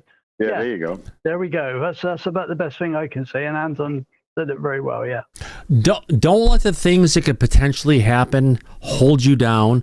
Just keep your mind open to the possibilities of what could be there, so you're not shocked. And more importantly, the promises and the things that are said, don't hold it to the reality of what's going to come forward in the future, because what we're told is never turned into the reality of what actually happens, especially with the United States government. They cannot. And I'm from the United States. The truth of the matter is, with respect to what they're saying, it can't be trusted with regards to this. Yeah. Remember, there were WMD in Iraq. Yellow cake uranium. Which is a lot less realistic from saying what's going on in Iran. However, we've been lied to before by the military intelligence and the deep state. Actually, more importantly, the vice president at that time, Dick Cheney, who has had his hands deep in BlackRock, who would go ahead and benefit from that, right, Mike? Oh, absolutely. The whole Iraq situation was a shit show from the get-go. Yeah. Terrible. And hopefully we don't end up repeating that with Iran. And I can tell you that within intelligence circles, they don't believe, with the intel that they have access to, that Iran is in possession of any nuclear weapon materials. Well, it came back today from Tulsi Gabbard. She had a tweet out there today saying the media has been twisting what I've said with regards to what's going to be coming our way from Iran. And she came out today and said, yes, they are weeks, if not months, if not weeks away from their ability to go ahead and actually create a nuclear weapon based on the uranium that they've been refining. So they're right on the edge, which is more than on the edge of saying what had happened back with Iraq. Corporal Abe, what say you? That's a complete and total reversal from what she said under oath to, I want to say it was Congress or the Senate, just in March. She said that they were 3 years away from enriching any weapons grade. Do you think her boss, or maybe she got some new information, changed her mind? I think her job changed her mind and not wanting to lose it. Because one, why are you giving this intel to Congress and then you're going to turn around and say something after Trump has changed his mind? Right? Let's put the politics aside. Something's going on here. If the president is disagreeing with the national, the intelligence, the highest person in intelligence right now, and she's come out and said this. So somebody's lying right here, and we need to figure out who it is. I'm not trying to put Trump down. I'm not trying to put Tulsi down. I want to figure out what the fuck is going on, because this could potentially lead to a situation where we're in World War. I have 3 children, and I don't want my 3 children. My oldest kid she's 16, and she'll be 17 soon. No. Now, remember, though, I need to bring this up here. Let's look for B-2. There were the B-2 bombers that were, here we go. So we have the new B-2 Spirit that was introduced like a year and a half ago, Mike. It's already in full operation at this point, right? Right. So the B-2 Spirit, we've had a bunch of them that have been, this is the kind of weaponry that they can actually hold. It's phenomenal. The B-2 Spirit and a bunch of their craft have taken off, and let's see if I can find the map on this. B is good, go to B2. Have taken off from the United States, here we go, with a bunch of, if you want to call it, refuel tankers in the air for refueling it, have taken off from the United States and been heading towards, right now, first heading towards Hawaii, then Guam, and then Diego Garcia is their ultimate location, which then gives them within striking distance of Iran. Right. And I just want to bring this out. When I was talking to Corporal Abe in the past, that the United States government, whenever we quote unquote prepare for an option, this is just us moving this stuff around. We just don't prepare for something, Mike. We prepare and we execute. So we're looking at the grounds for things moving forward of going from Diego Garcia in the Indian Ocean, going up to Iraq and taking out those potentially, if you want to call it, nuclear refining facilities that they have that are 200 to 300 feet below ground. Now, the sad thing about it is there's been mention that potentially we may need tactical nukes to be able to wipe out that facility completely. So this could just explode in the ultimate just bad situation. Right, that's correct. And it seems that the administration, Trump and Tulsi Gabbard, are moving in the direction of trying to facilitate shutting down the weapons program from Iran permanently. Yeah. But that is not supported directly from the actual intelligence. And I know that for a fact. So, because that's what she was saying a couple weeks ago, right? That there were a couple weeks ago, she was saying they were a couple of years away from this, right? Right. That's correct. In March. Yeah. Testified under oath. Under oath. So who is lying here? The administration is lying. And I know that. Or here's the question: is she lying now, or was she lying was she lying a couple months ago? No, she's lying now. She's lying now because the administration has a different policy change that they want to enact, and they want to justify it. So it's bullshit. And if we do end up going in, and the other reason is that militarily, the bunker busters that the B-2s are bringing over there, they may not be successful because Iran not only has it underground, but they have it inside a goddamn mountain. Mike, here it is right here. It's the Fordo fuel enrichment plant. And we see something on the surface, but the stuff that we're seeing is actually about 300 feet below ground is where it's at. But it's in a mountain range. Well, take a look. Is that a mountain range to you or what? I think that the military has serious doubts that their bunker busters would be effective in. Why do you think they've already brought out the possibility of the need to go ahead and use tactical nukes? Now, they're saying that the bunker busters, you could have the first one come in, lay a couple of those missiles in, it could blow it up to a certain depth, and then the next missiles coming in could get to a lower depth, and the next missiles that come in could get it down to a total lower depth beyond that. That's the kind of reality. But if they want to get in there and blow it up and take it all the way down, well, isn't this administration saying that the plan is to do a regime change? No, that's what Israel is trying for. Yes. Well, that's what Bibi's trying for. A regime change would require boots on the ground. I think we heard that from Ted Cruz, didn't we? Yeah, we did. But Ted Cruz is not the president. No. But Gene had his hand up. But you got to remember, we're dealing with lying Ted Cruz. That's what he was called in the past. Gene, go Let's ahead. hear what Gene has to say. Go ahead, Gene. Yeah, so I was just going to add, to Abe's point about the regime change. I was speaking with somebody about that, and I, took notice that the Shah, or the exile Shah, is in the news an awful lot lately, seemingly on a PR campaign. So again, and you mean the former king of Iran, right? Former king, right? Yeah. Who was taken out after is it the son of the king? But either way, it's someone who's there, right, Gene? Right. So, you always have that element of the supporters inside the country, who could potentially be laying that groundwork. And, why I had originally raised my hand was, again, taking the predictive side of my father-in-law's work and playing with it over the last 24 hours or so now. It talked about, again, these cycles and the cycles that we're in. We talked about a little bit last night with 2024.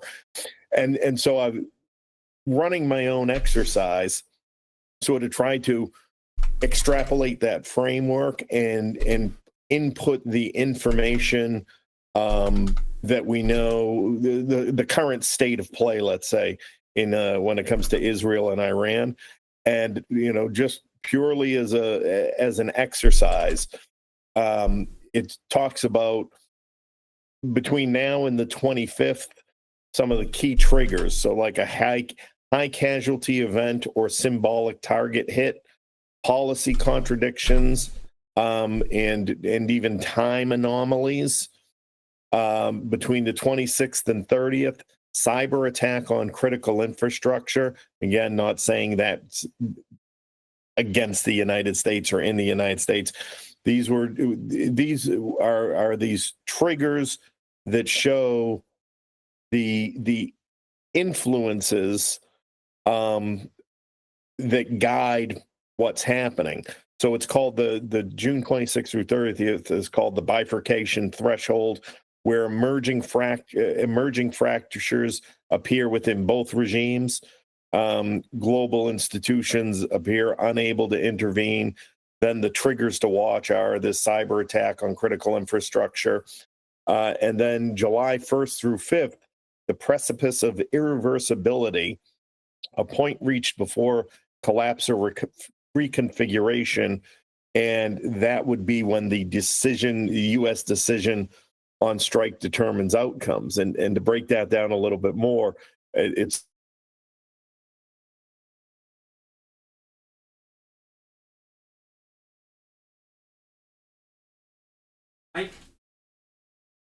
We lost you, Gene. Now you're back. Right. Listen, you have to understand, Congress goes on hiatus for July 4th. And if there was going to be a move that was going to be made, the president would unilaterally probably do something like that when the Congress is not in session. So it kind of lines up. Which would be okay. That's good. And so the two most interesting things about it were I sort of asked the question, well, when specifically, and it specifically said, came back with July 5th, or the result was July 5th is sort of the ideal time. And, looking longer term, so pose the question, well, how does it end ultimately?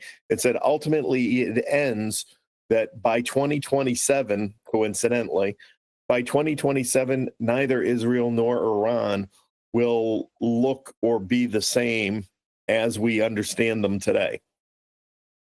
So that's a little futuristic insight, perhaps, but I want to make sure we at least had it recorded somewhere in case it turns out to be accurate. I enjoy my little exercises. So.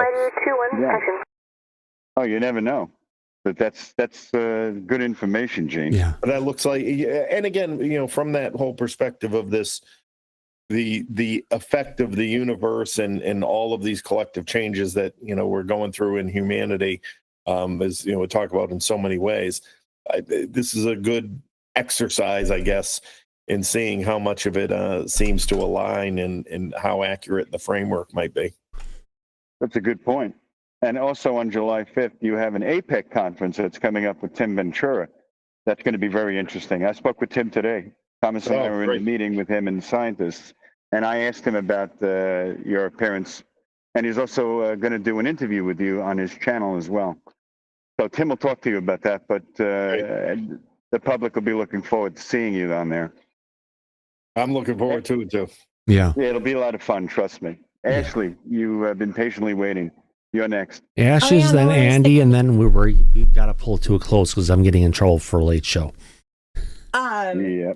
If I could ask the DoD like any questions, it would be: do they actually have the capacity to have a nuclear weapon or not? It's just a simple yes or no, because Netanyahu has been talking about this for like 30 plus years. Number two, they wouldn't be refining the uranium ashes if they didn't have the ability to leverage it. Don't forget, we had the IDF go ahead and send off a picture the other day on X of a warhead, of a small warhead, tactical, that had a nuclear symbol on it. So if they don't have it either way, they haven't demonstrated it. But if they do, it could be. It's not like they have, they have technology like with the ICBM that was just launched earlier this week to hit Europe. And it was something that went in the upper atmosphere, went out of, went up into space. But here's the thing. Their range can hit Andy, not us. Sorry, and then Andy. number two would be like, how many bunker busters do we actually have, and what if we need to save them to actually use for something else? They probably don't take too long to produce, and I think it's something that we've already analyzed and figure it's within our arsenal, and we have the way to go ahead and load up these craft to go ahead and do what they need to do. What would you say to that, Abe? Tulsi, I'm sorry, I'm on a bus. You guys see, I'm going to the beach. We're going on a function right now. But Tulsi reported in March that the program was not activated and it would take 3 years to restart. And I'm sorry, I didn't hear the second question. No, it was about Ashley was considered, if we take these bunker busters and we use them, is that going to delete our supply and make us more vulnerable in case we needed them? But I think we should be able to have the ability, as these things are getting destroyed, that we've got a good amount of these in holding off to the side, and potentially if we need more, they can be generated. We've got enough bunker busters, so that's not the issue. The issue at hand is if we use the bunker busters, who's gonna respond and say that we're being bullies and we've gone too far with Iran? Yeah, that's a possibility. Number three is the Ayatollah, or whatever the heck his name is. Ayatollah, yes. Yeah. Which one? The one who's in Iran, the one who's in Iran now, or the one who's been exiled and he's the son of the former king? Oh, well, both of them. But the one guy is so old now that I think the regime change is probably going to take care of itself. But that's the Ayatollah that's currently in power in Iran, right, Mike? He's 85 years old. Yeah. I want the Iranian people to choose their leader. I don't want us to choose their leader for them. It's never worked out for us. Right, but based on where we're at right now, the Iranian people are going to get the choice that's made, not the choice that they want. We've seen this in Brazil. We've seen this in Argentina, even in South America. We've seen it all over the place, and it's not like the United States. Side note, the Iranian people themselves, the population over there, they are pro-America. They are democratic. Yeah. They want to be more like Europe. They want to be more progressive. They had a much more relaxed government until the point that it was in the 70s, right, Mike? When the whole overthrow happened, that's when we had Jimmy Carter and the whole the hostages in Iran. Yeah, that's a really good point that you brought up, because the last thing I was going to bring up is what a lot of the Americans don't understand is not everybody in Iran hates everybody in Israel. And not everybody in Israel. And Ashes, it's the same way in China. Not people in China don't hate Americans because we're Americans. It's the CCP and the government. It's never the people themselves. It's the governments that the people live under That's the problem. And I will never go ahead and say I hate Chinese or I hate any particular race or religion on this world, because it just doesn't make sense. We're beyond that at this point in time. But if we can look at the governments who are causing the problems, right, Ashes, and call them out, that's the problem. Right, because we don't always agree with what our government does either, but it doesn't make us our government. So, thank you. Yeah. Go ahead, Andy. Yeah, I'm going to follow up on that. I've been following. I follow a really good international news person on YouTube. I won't say who they are at the moment, but they're really, really good. It's a Iranian guy who lives in the UK. Now, the Iranian people, do not want boots on the ground. This person has had it's actually the Crown Prince Reza Pahlavi, who is actually the son of a former Shah of Iran who's passed away. They don't want American boots on the ground. What these people want is for Israel to weaken the Iranian IRCG, it's called. Can't remember what the abbreviation stands for. Enough that these people can stand up. They don't like them. They hate the Shah. Not the Shah. This is Ayatollah Khomeini. Ayatollah Khomeini. Yeah, he's probably going to end up like Mussolini did. These people really, they're very Western. They were they were Western, and you can see by how it's happening in the Middle East at the moment. None of the surrounding countries to Iran are coming to their, saying, "Oh, we want you to stop this." They hate Iran, and they hate not the Iranian people. They hate the regime.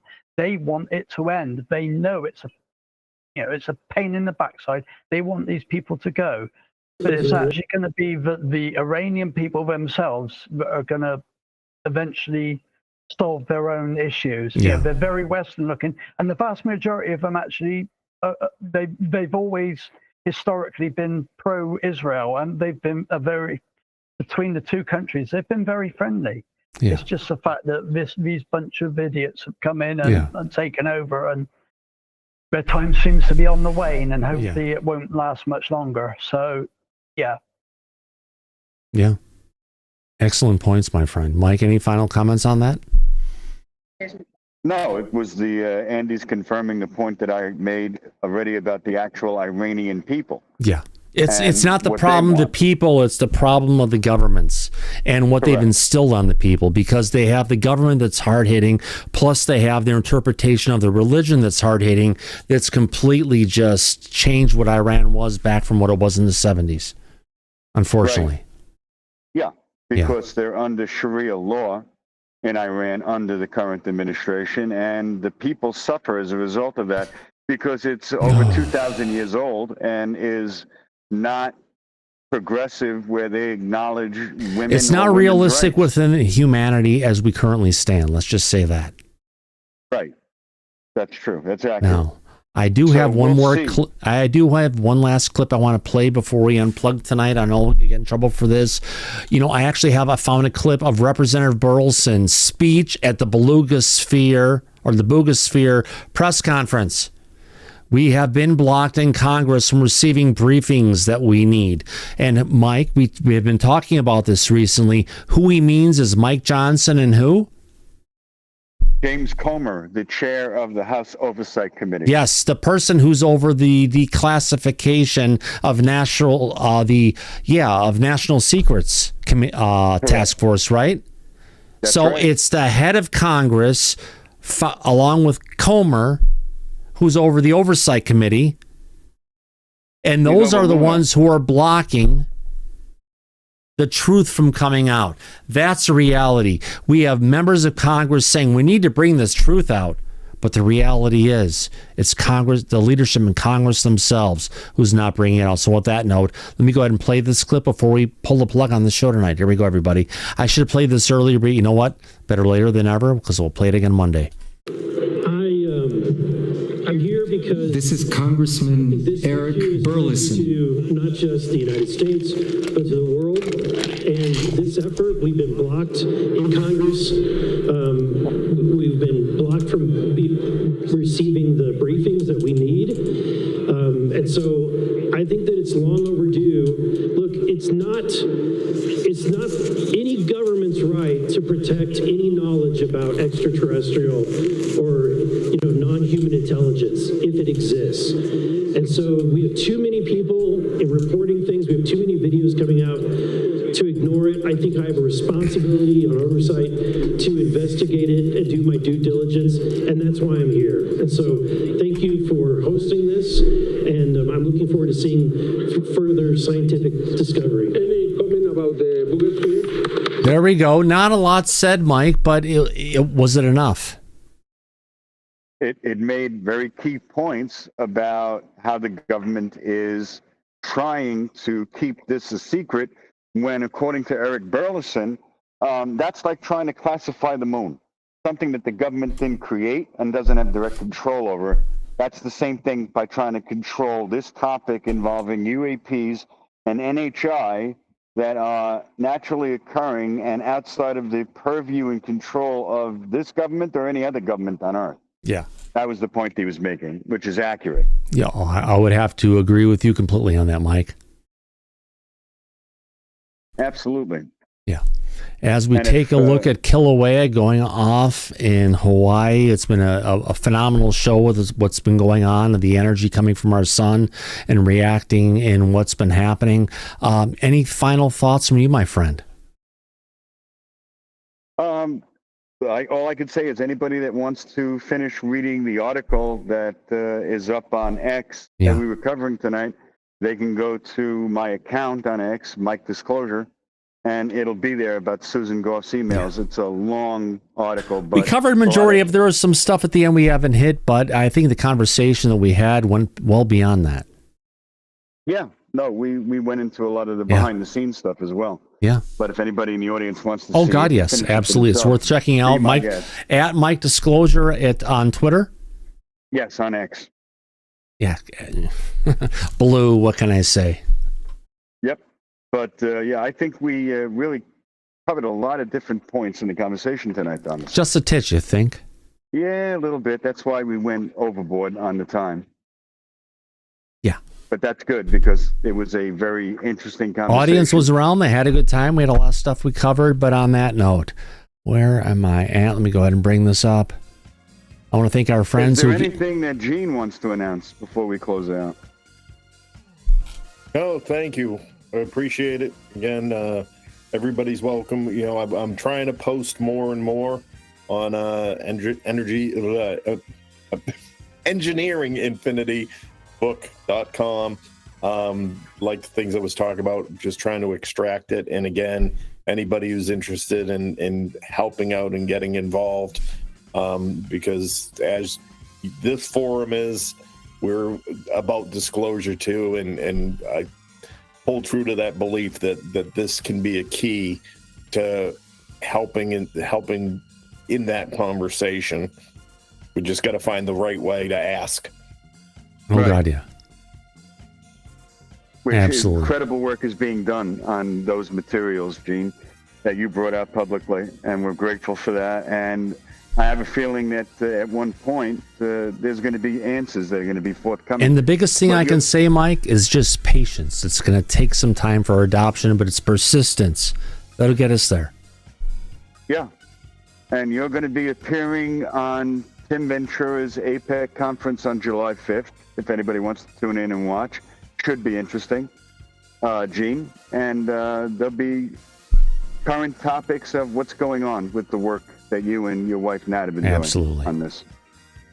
Thanks, I appreciate it. And looking forward to that conference. And I'll be joining in here as long as I'm welcome and available. Oh, you're always welcome, my friend. You know that. Yeah. We enjoy the conversation. Yeah. Absolutely. As our audience drops off, so must we, as Mike, as we usually say at the end of every episode of Disclosure Tonight. Eyes open, no fear, be safe, everybody, but go back to Party City where you belong. Absolutely. And we'll catch you on the flip side. And everybody, love you. I'll come back now. See you Monday. Take care. Bye-bye.